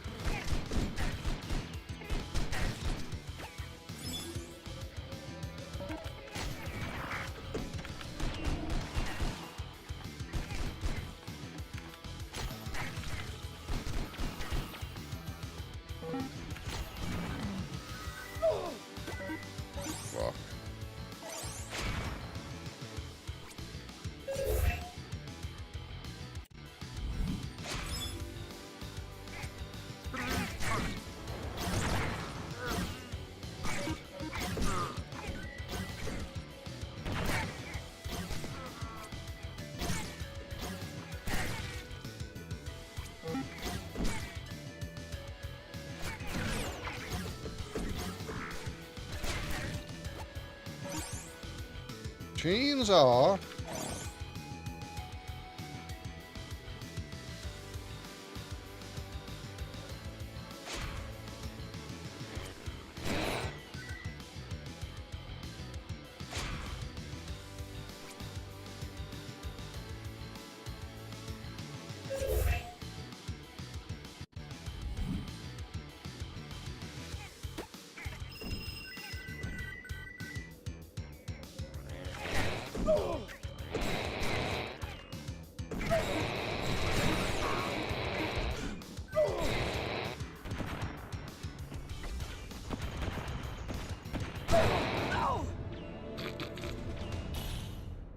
Can't.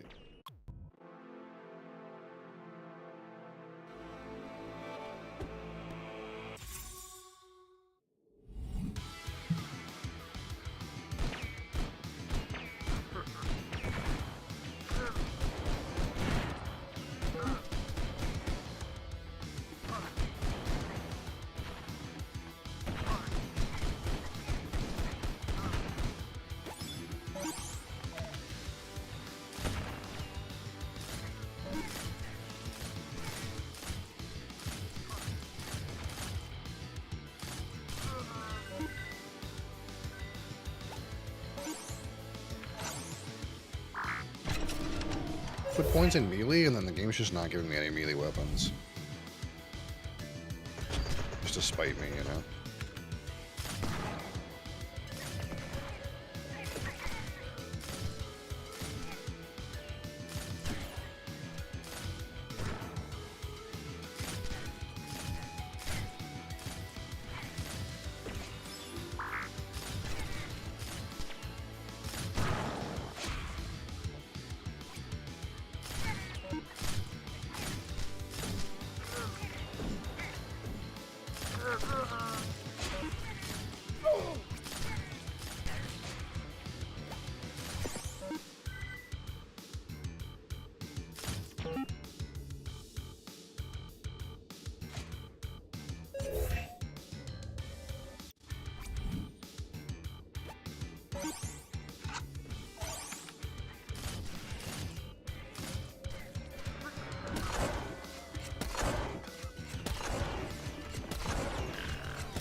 Wait, legendary guys only give you a stat if you're the moose? Oh no, no wonder. Oh, the moose is so much better. What the fuck? I thought whenever you killed a legendary monster, you got a stat upgrade, but it's only the moose that gets a stat upgrade when you kill a legendary monster. Oh no, oh no. This character feels way worse all of a sudden.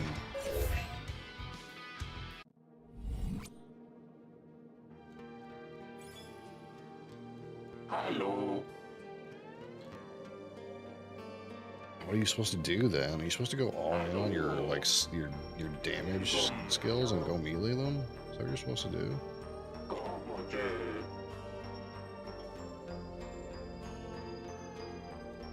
Dash refresh amount. Dash charges.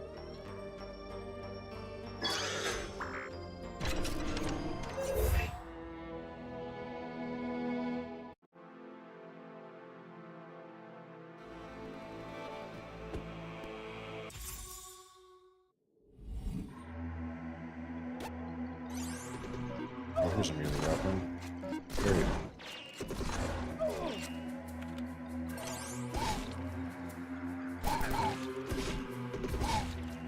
Shit one, but it's one.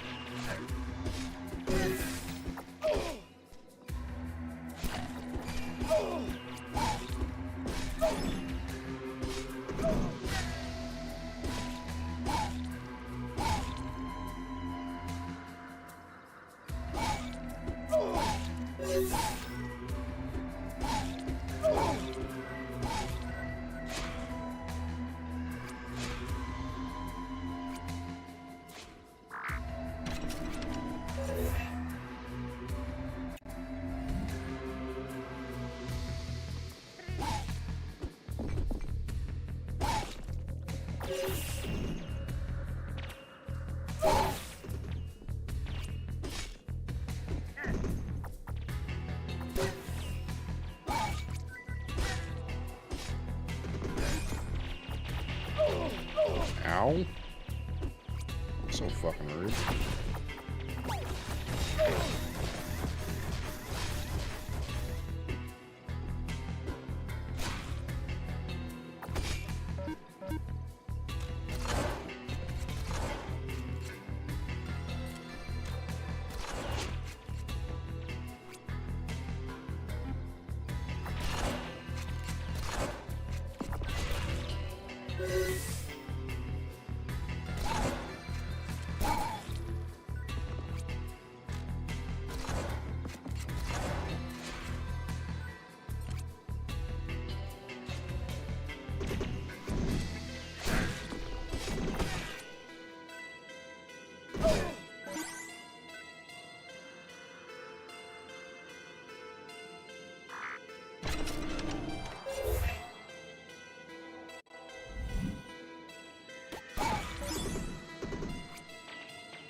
I almost wish if you got two of the same gun, you could, like, upstar the one you have or something like that.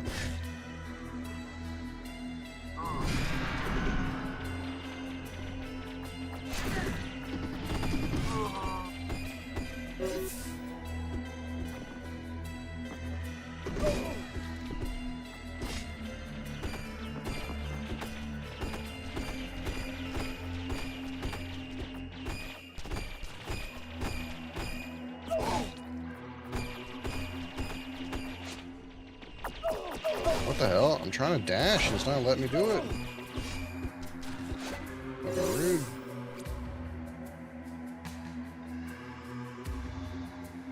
More shit guns.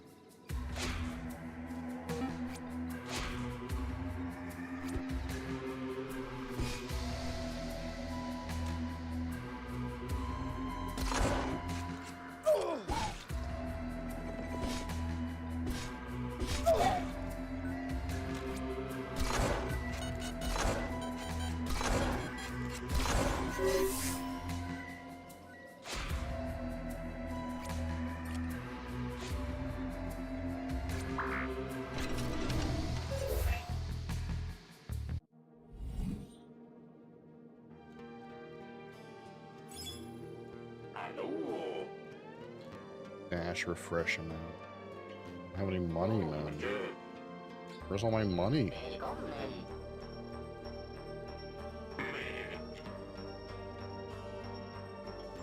Is my knuckles explosive? Buy an axe? All seems not it.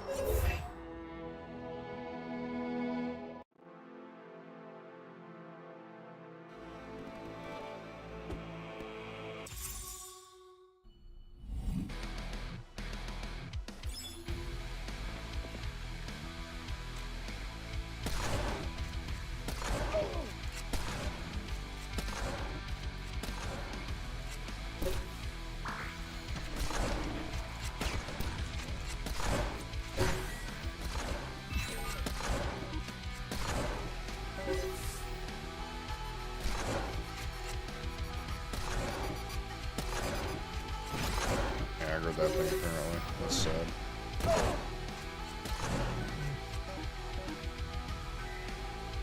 Another one of the same gun.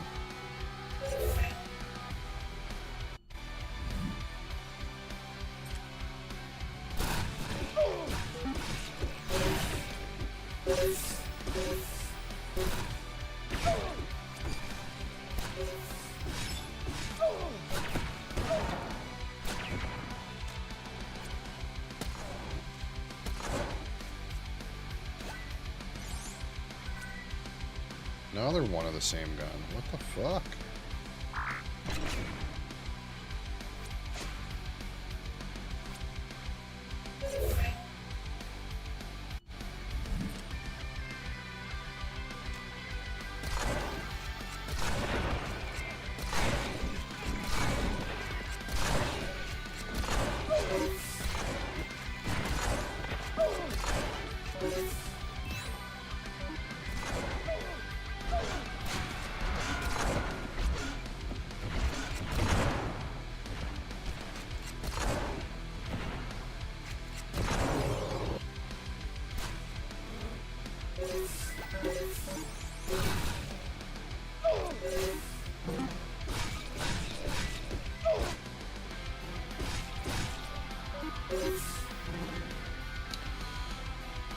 Man, a bunch of guns I don't care about.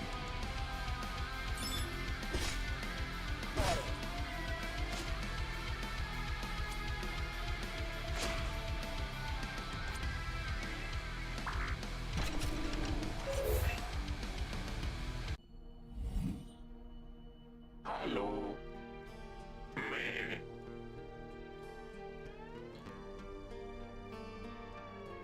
Välkommen.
Ow. Oh, game's so hard. Game is so hard. I don't know what I'm supposed to do. Game's hard.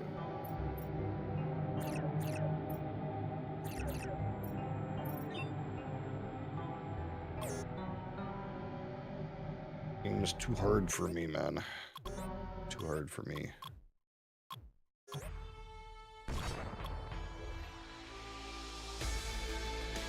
Way too hard.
All right.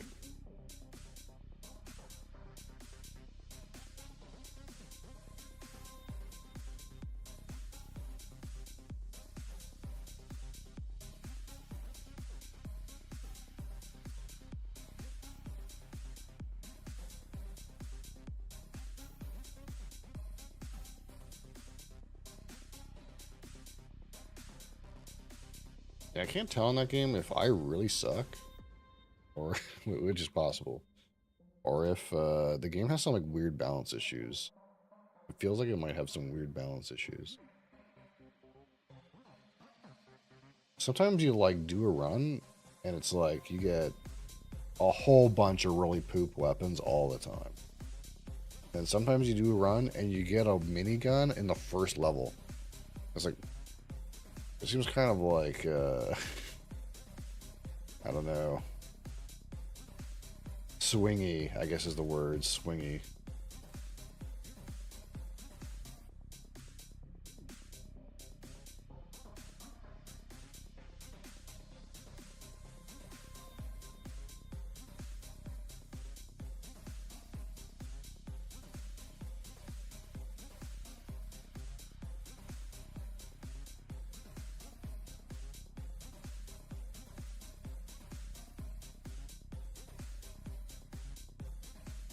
This is all fixed.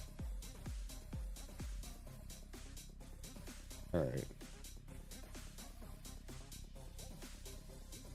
Let's see if we can find something on the wheel that we haven't reviewed. Or it's time for the live review.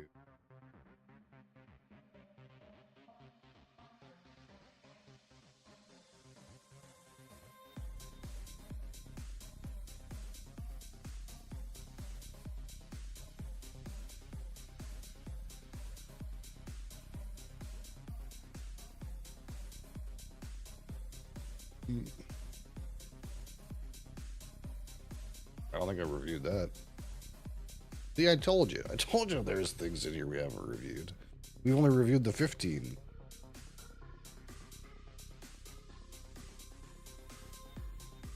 All right.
All right. Get some water and we'll get her going.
AGR literally just has to be up here for 10 seconds and it's just for everywhere's.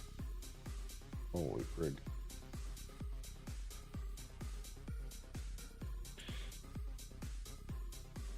Alright.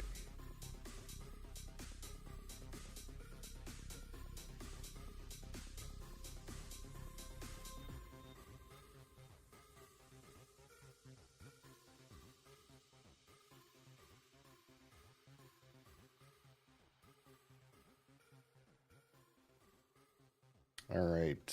Today, a live review of the Glenfiddich 12-year-old Bayside single malt Scotch whiskey. This is, of course, from the Glenfiddich Distillery, which is owned by William Grant and Sons.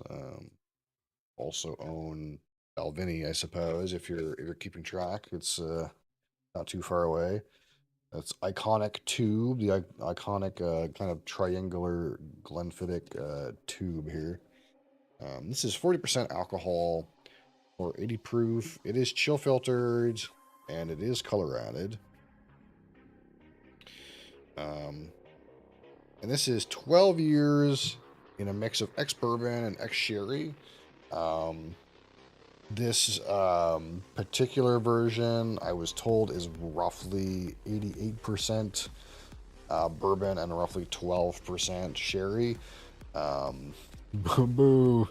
The lads at the distillery say basically the age statement is a good barometer with the core range, is a good barometer for how much sherry is in it.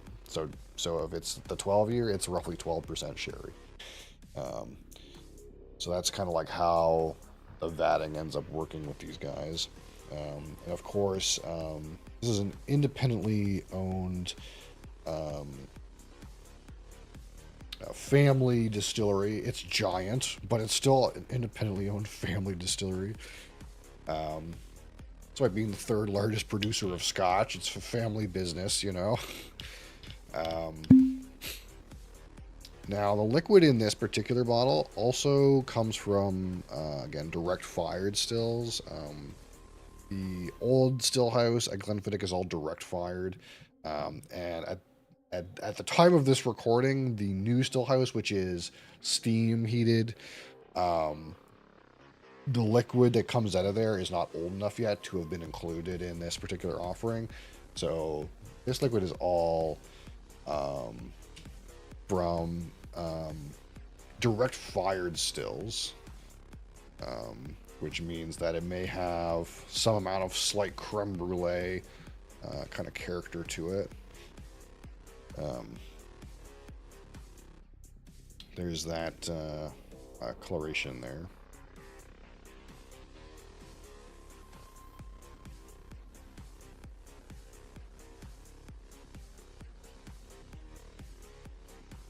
Of course, one of the things about Glenfiddich, which is a little different, is when you do a tour of the Glenfiddich distillery, you see they have a whole bunch of really giant fucking barrels, like barrels way too big to be used to mature whiskey in.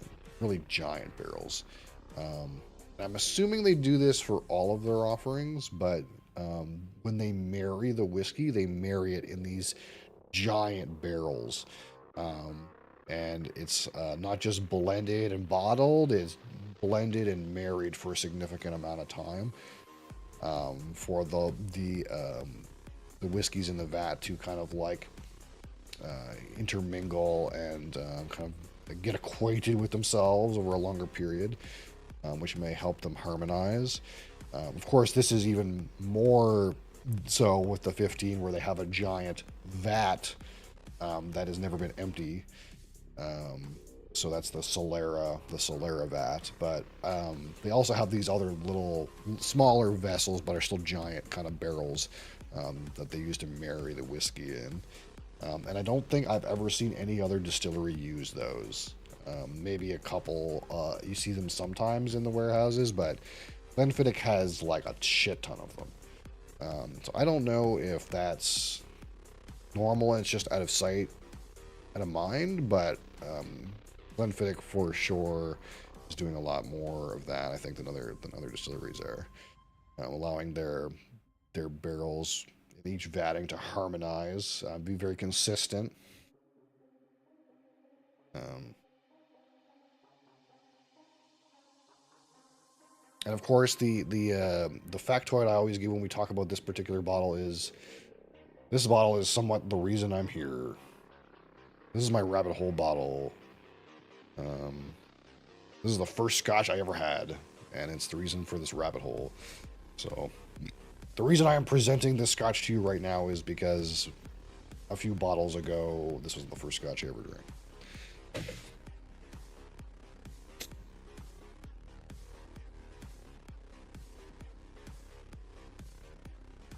So again, we're going to rate this out of 100, 25 for aroma, 25 for palate, 25 for finish, 10 for texture, and 15 for my personal experience. And again, despite the fact that Glenfiddich is typically a lower proof offerings in their core range, I don't know if I've ever seen an independent bottle of Glenfiddich either. I don't know if that's a thing. The flavor intensity of Glenfiddich tends to be a little bit above other 40% offerings. Like we just had that Aberfeldy 16 yesterday, and to me that was very tame on the palate. And I get the feeling that even this 12 is going to have more flavor impact than that 16-year-old Aberfeldy, despite the fact that they're both 40% alcohol. Just my experience with Glenfiddich is they seem to have some amount of the science down to make flavor impact pretty good. Despite the fact that it's low alcohol. And of course, that's in their interest because they get more bottles out of each barrel. But it's not going to be cask strength intensity, of course. But all right, so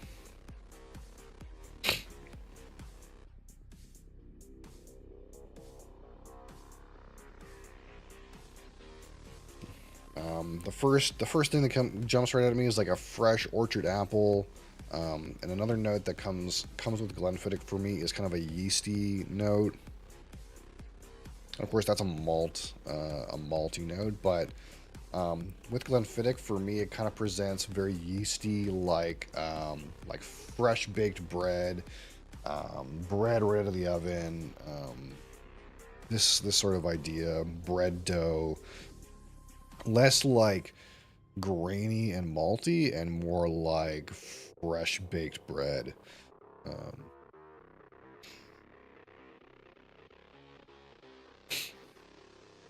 little bit congested, so shouldn't be too bad, but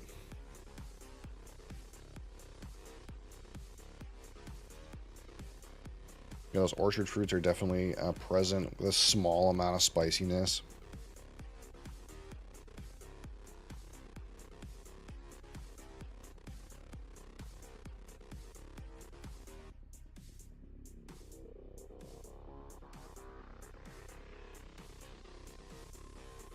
And you have like a slight amount of like dried fruit in the background. Like maybe like hints of raisin and dried apricot, like deep in there.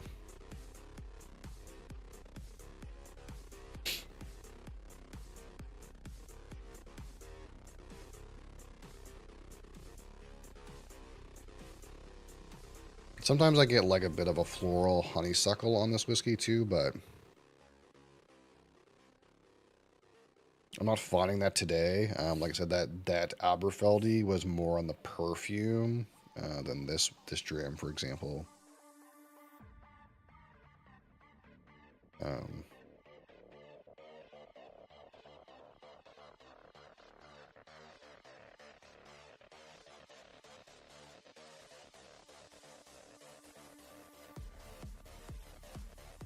And there's just like a very slight, like very slight hint of like a burnt sugar.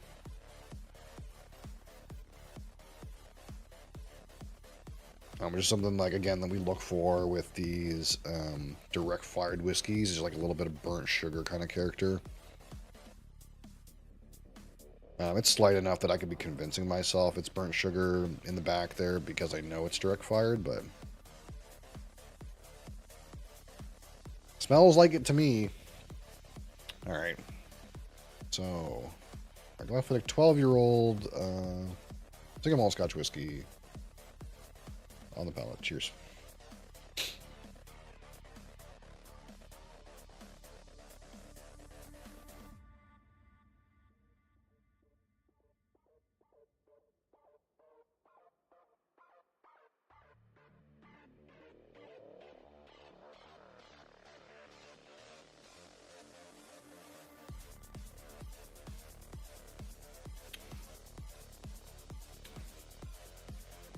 See, the palette for this one is more expressive for me than like those Aberfeldies that we had.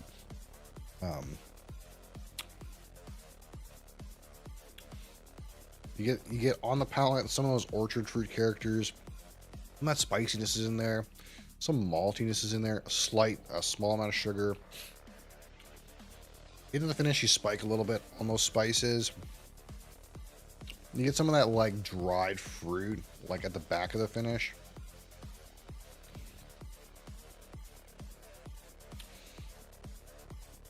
Finish is like maybe medium minus. It's not like the longest thing.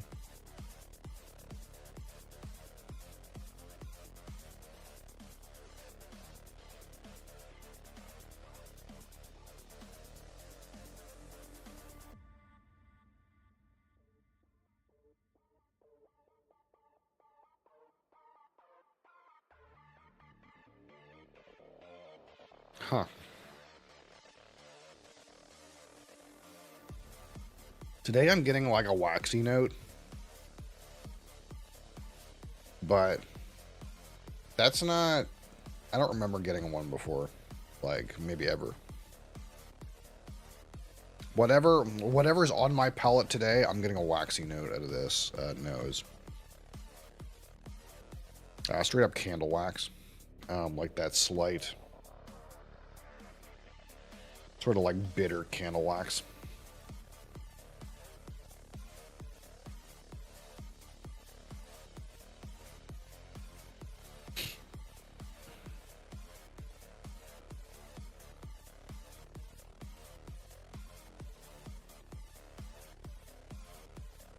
That being said, that initial burst of aromas is kind of like subsided now.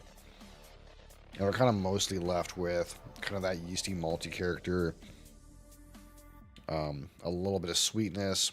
And those dried fruits kind of in the background.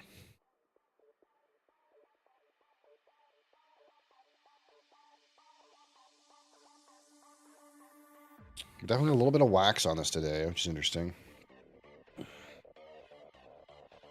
For me, on this day, there's a little bit of wax in there.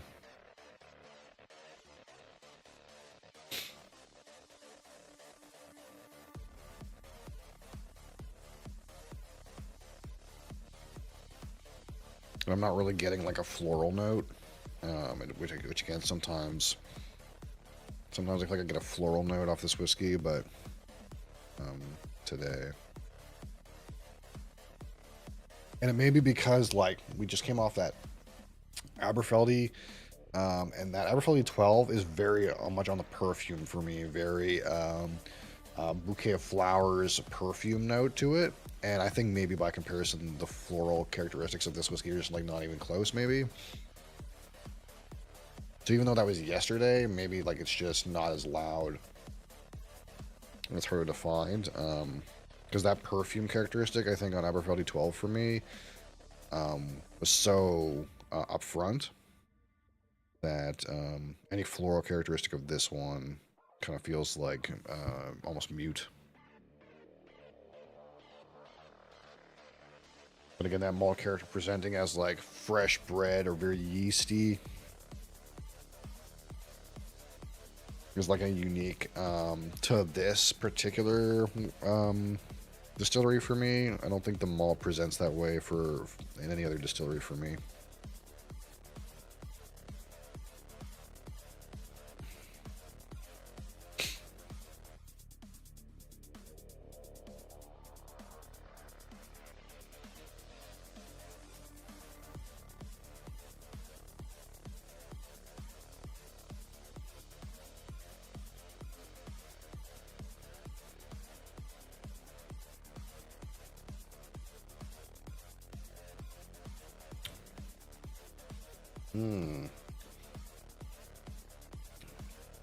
That dried fruit kind of like tickles on the palate a little bit.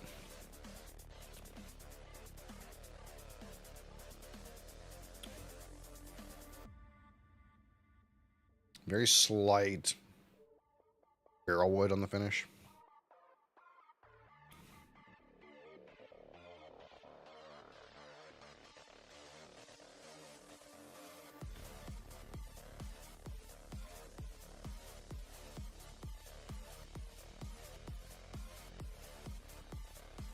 Kind of feels like we have a sip, then we go in and we get some like pretty strong aromas, and then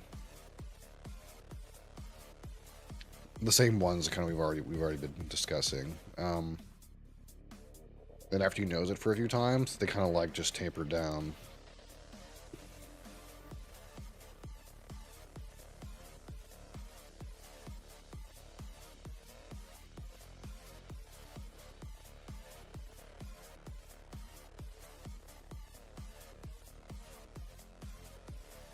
We'll do one more sip there, and then we'll get some numbers.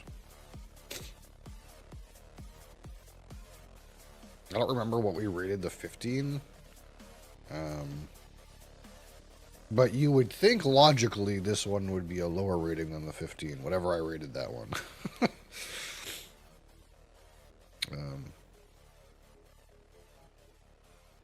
We'll see. We'll see what I feel. That's one weird thing we haven't done too much of, is like rating older age statements within the same core range. I'm interested to see if I, not accidentally, but just happen to actually rate something that's a lower age statement better. That would be kind of interesting. Because I think this is the first age statement overlap. So whatever I rated the 15, logically, you would think this one would have a lower rating. At least you kind of would hope so. That being said, age isn't the end all be all. Sometimes like a younger, fresher, maltier, less casked expression can be more interesting. Especially if one is like murdered with a bunch of sherry or something and you can't like get some unique characters out of it and just tastes like sherry.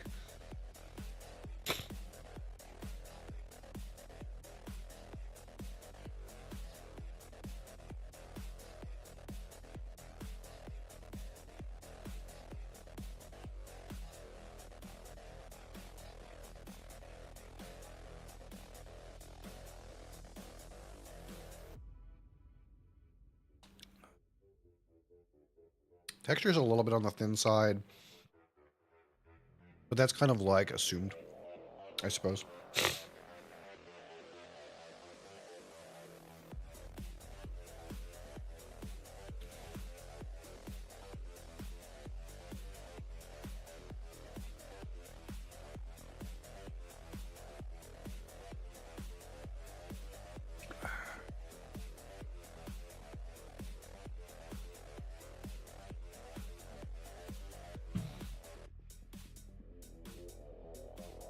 So,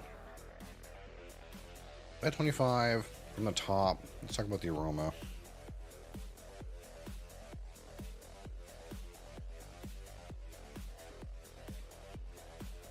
Again, you have like light, kind of like apples and pears, orchard fruit. You have that bready, yeasty, malty note. You have some like dried fruit, like raisin, dried apricot in the back.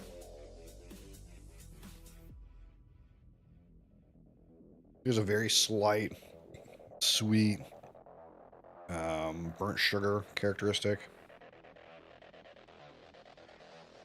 And every so often today, I'm getting just like a hint of like a waxiness, maybe a little more than a hint, but like a good, you know, not major, but minor hint of a waxiness.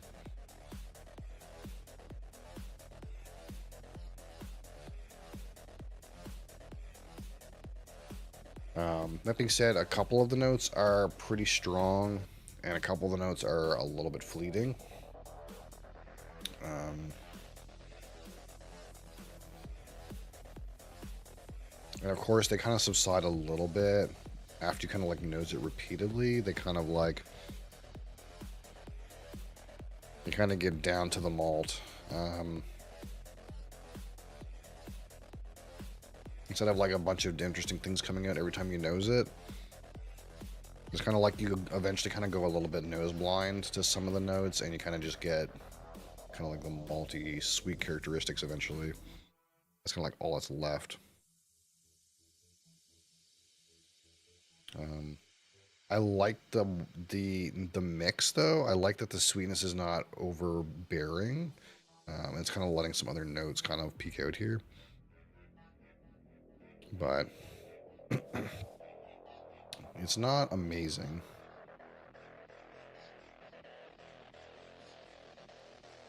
We'll call the aroma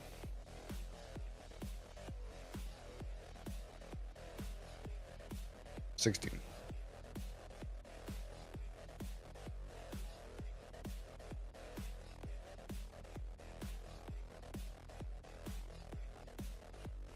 It's got several notes. It's kind of got a mix of intensities.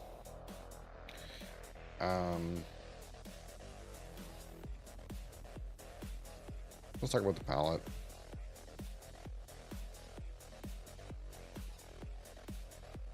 Which actually has a good amount of variability to it. It's kind of like a little on the thin side, but the flavor impact is pretty reasonable.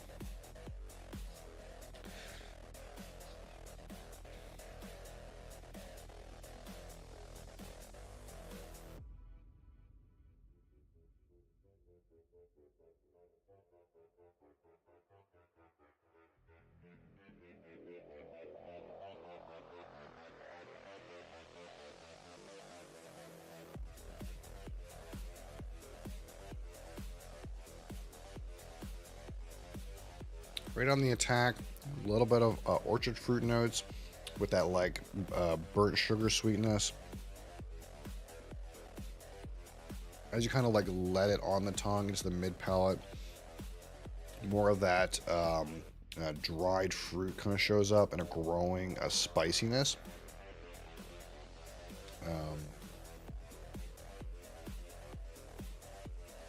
Flavor intensity is like medium. It's not like super loud and cask strength, but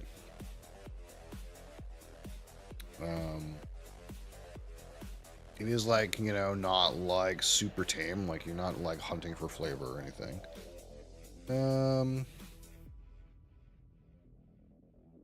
Kind of like this palette. It's like pretty good. I call the palette 16.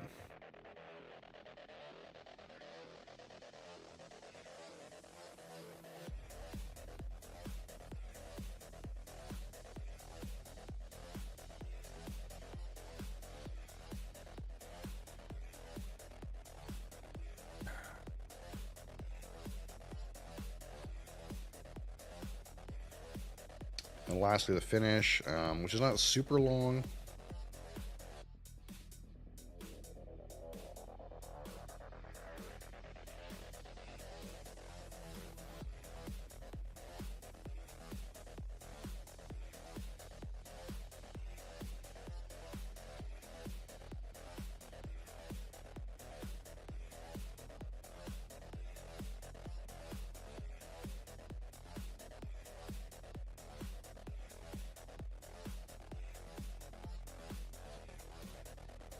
Easy to swallow. Have a good amount of spiciness. That slight burnt sugar sweetness.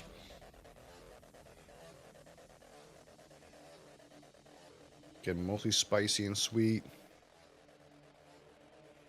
You get a little bit of like bitterness, assuming it's barrel bitter related. And then you start to get some of those dried fruits kind of near the end.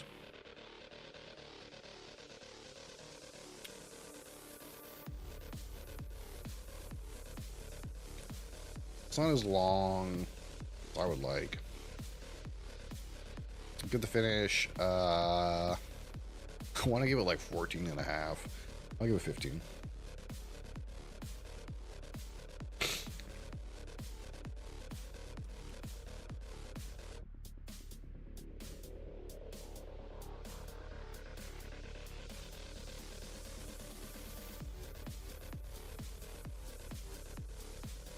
We'll talk about the texture, which again is not great.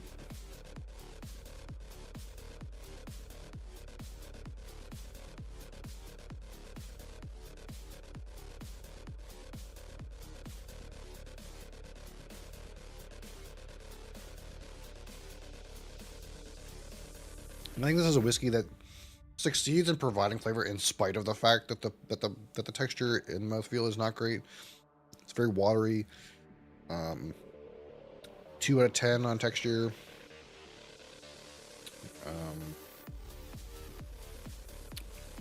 Don't talk about my. Does Glenfiddich put out any expressions or higher proof bottles? It has some. Most of the ones in the core range are lower on the proof. I think everything in its like the 12, 15, the 14 bourbon barrel, the 18, I think they're all 40% alcohol.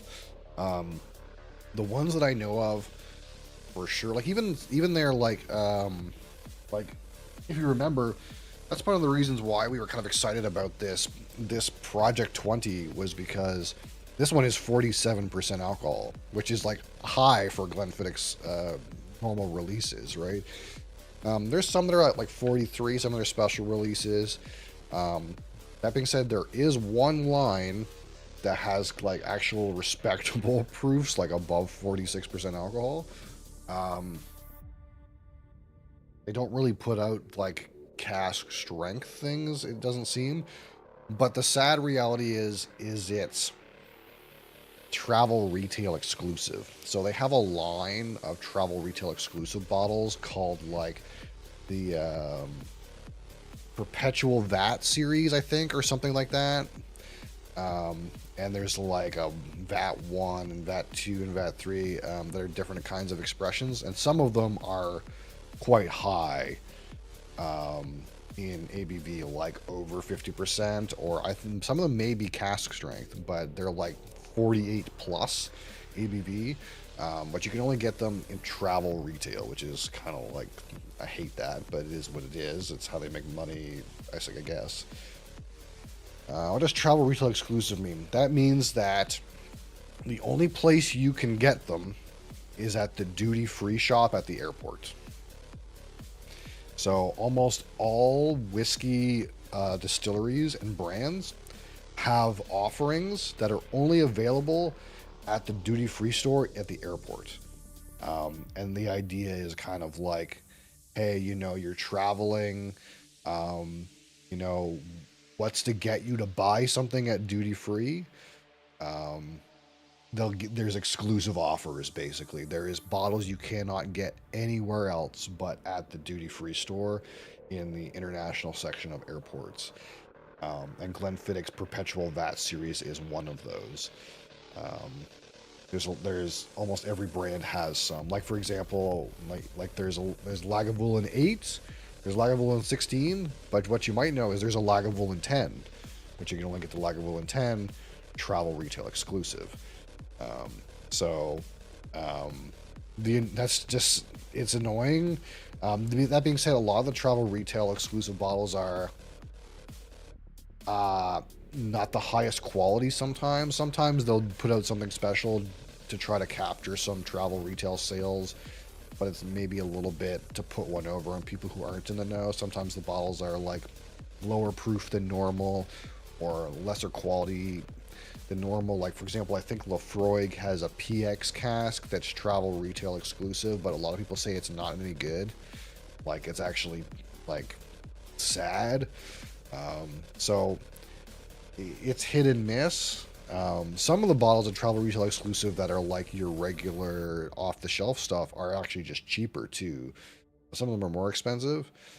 But there's a lot of exclusive bottles, which if you were someone who lived on the border near a duty-free shop, this wouldn't be an issue. But for me, it's almost impossible to get something travel retail exclusive.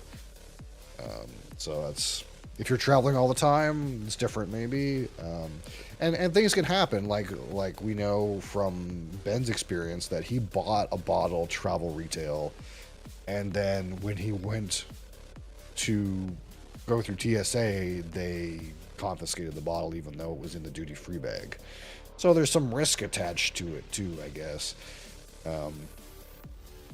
To some extent, I wish I lived like where, like there's a land crossing out west that has a giant duty-free. And I wish I lived over there, because you could just go in and out across the border and buy a couple bottles of travel retail exclusive stuff at this giant Canadian travel retail outlet. But I don't have such luck.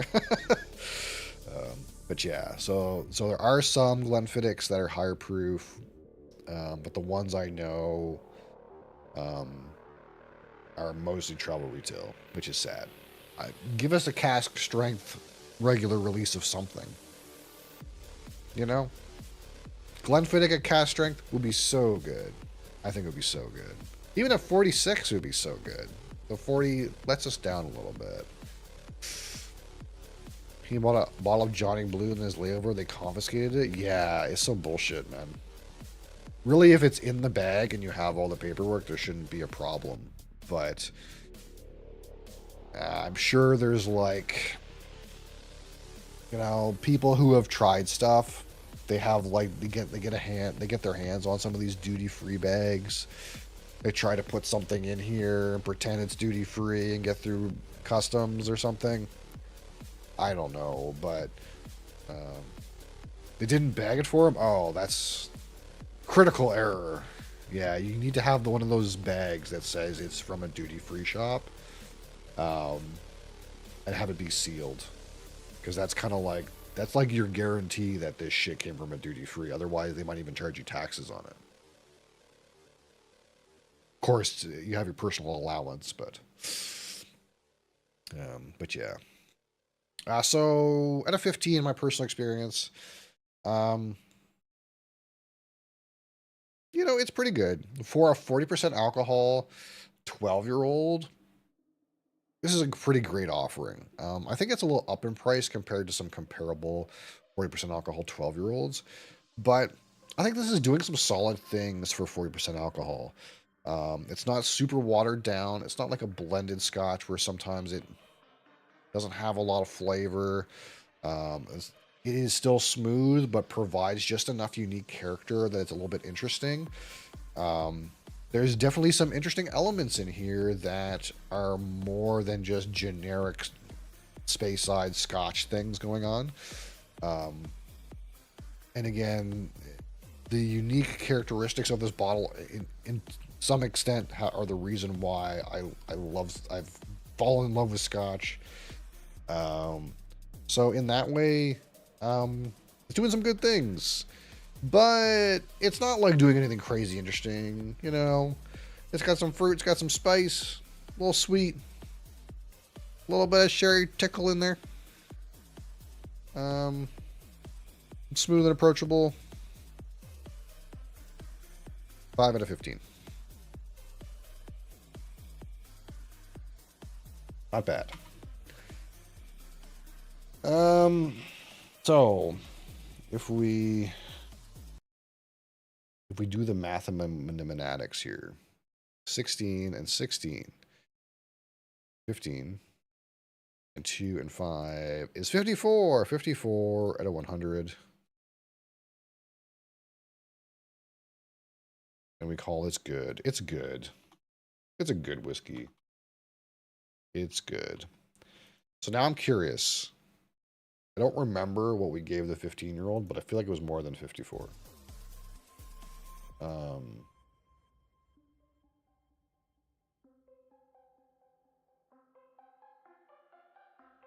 We gave the 15 a 61. A 61. It had a better aroma. It had a better finish. It had a better texture. My experience score was 6 out of 15 instead of 5 out of 15. So this one scored a little lower, but not that much lower. To the point where, like, if we're talking about value proposition, This one, for me, only scored 7 points out of 100 behind the 15. And it's like, the 15 is 50% more expensive for me. This is about 80 Canadian dollars in my market. And the 15 is like 120 Canadian dollars. So, what a great value, I think. Especially if you're trying to discover what you like in Scotch. You're new to Scotch. What a great offering. Smooth and approachable. A wide breadth of flavors. Some good flavor intensity. Some unique character. Not much to complain about. Frankly, not bad. Not a bad whiskey. But please God, Glenfiddich, please God, give me access to something at like cask strength. You know what I mean? Give me a cask strength one of these. 12 at cask strength. What could go wrong? What could go wrong? People might like it. People might like it. But there's something to be said about, you know, that bottom line, you know. They like to keep that bottom line. You'd think they'd be producing enough whiskey here that they could reasonably put out another set of bottles at cask strength, right? You would think they have enough. But clearly it's not in their strategy. That being said, what was I thinking of? There's another brand that's like similar to this that people started discovering, which is called Speyburn. And all of their bottles were at 46% alcohol, and we're like, oh man, these are pretty good, like pretty economical scotches, 46% alcohol, we love it. And then they just came out that they're reducing all their bottles to 40%. God, why? Why have you done so? You're going backwards. Don't go backwards. Go forwards like Glenmorangie. Glenmorangie's just making things better. Instead of less number, more number. That's what we got to do. We got to have our scotch say more number. That being said, if you guys have been following some of the rumblings that I've been posting in the news,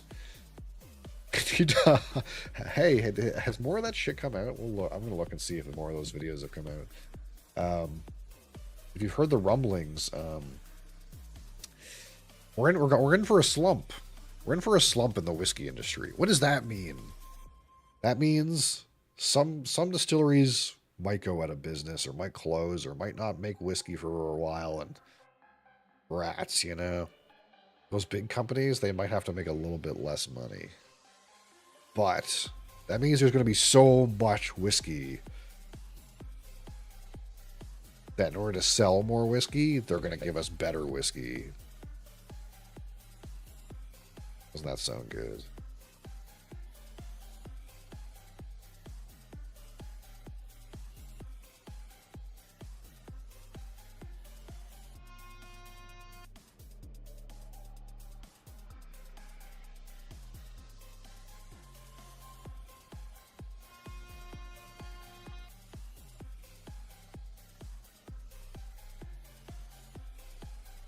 No, they haven't released any more of those videos.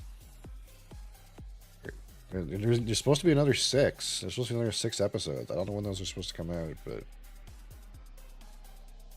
they released these 1 month ago. It's probably sad. It's probably going to be in like July or something.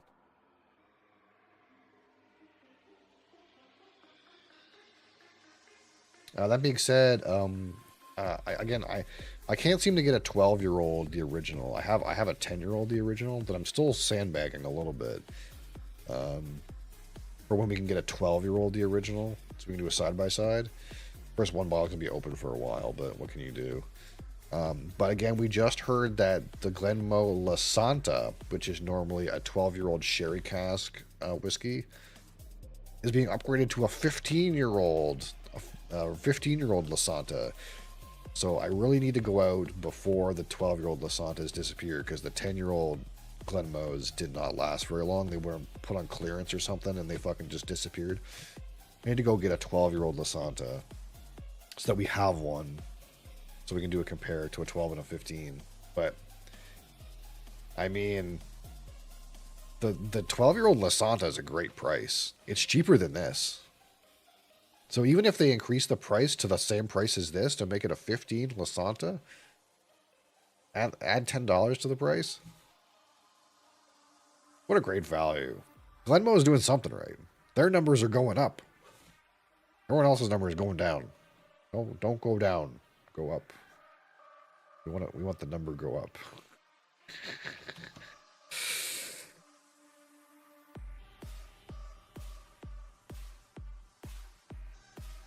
So yeah. How many days we got left on our poll? I think it's just around the corner. 2 days left on our poll. And our March community poll. And of course tomorrow I really should do the cabinet. I'm worried if I like put it off till Sunday, I'm not going to do it again. And the whiskey's out of control. So maybe tomorrow cabinet stream, or maybe Sunday cabinet stream, but maybe tomorrow cabinet stream. Maybe we'll just like keep this camera here, and then this camera will go cabinet.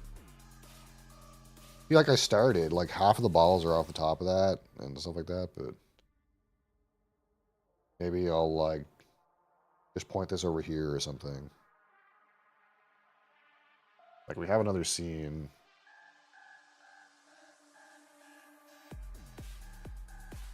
Don't we? Don't we have one where like the desk is small? Maybe I don't. Because like we could just point this over here and then make a little small one of the desk, and then this is zoomed in too for my face, so we could just zoom it out a little bit too. Maybe we'll do that. Something like that. Something like that. Maybe do that tomorrow. That way I'll actually do it. And it might not be that interesting of a broadcast, I'm going to be honest. It's just going to be me organizing bottles in the cabinet. And I'll be available to chat if you want to chat and talk about whiskey. Maybe not that interesting of a broadcast, but it'll get done.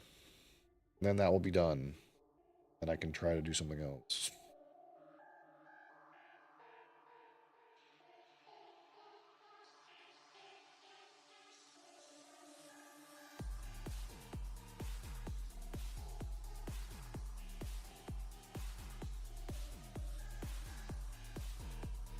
Probably find some more indie games to play. The Steam spring sale is on. The big sale is here. So we might find some little gems to play. More Odin Falls to play. Until something gets patched. How many days until like the Marvel Rivals patch? When does that happen? Like how? Like when's the season over?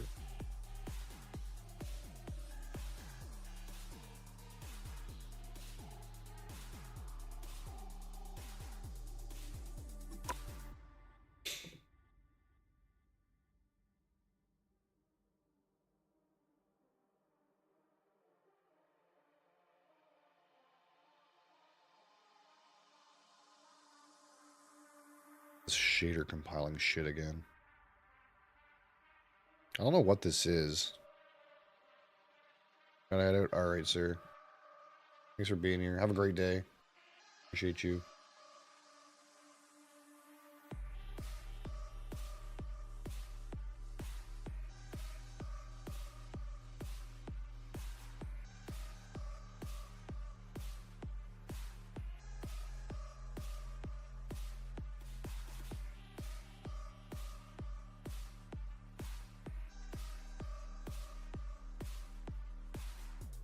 I don't know why they can't like hold this in on the hard drive or something. Has to compile shaders every time. Kind of weird.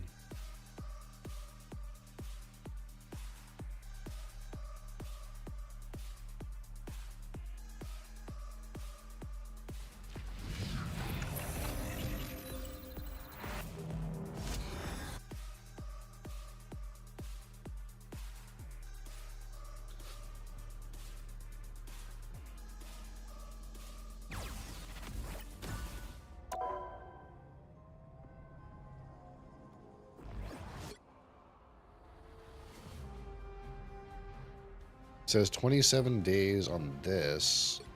What's left in the battle pass? 27 days. Okay.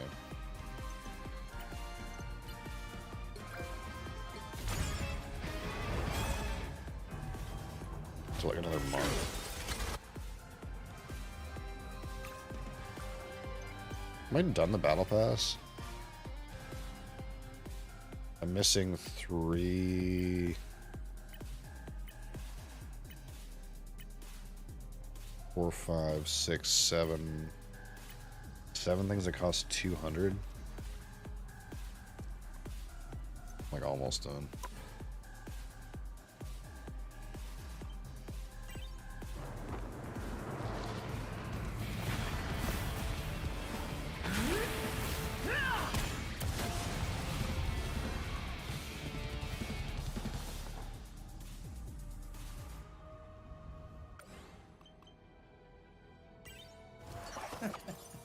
Residential Loki. Wow.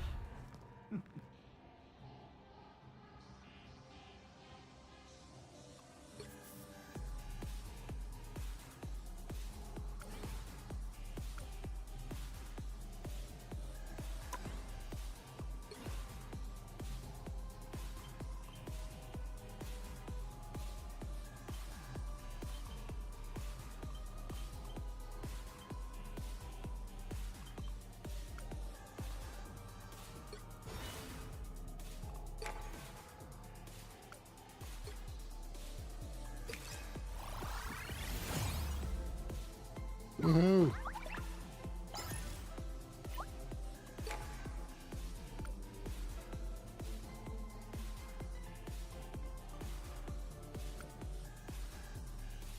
Alright. See you guys next time. Thanks for watching. And I'll see you tomorrow. Have a great day.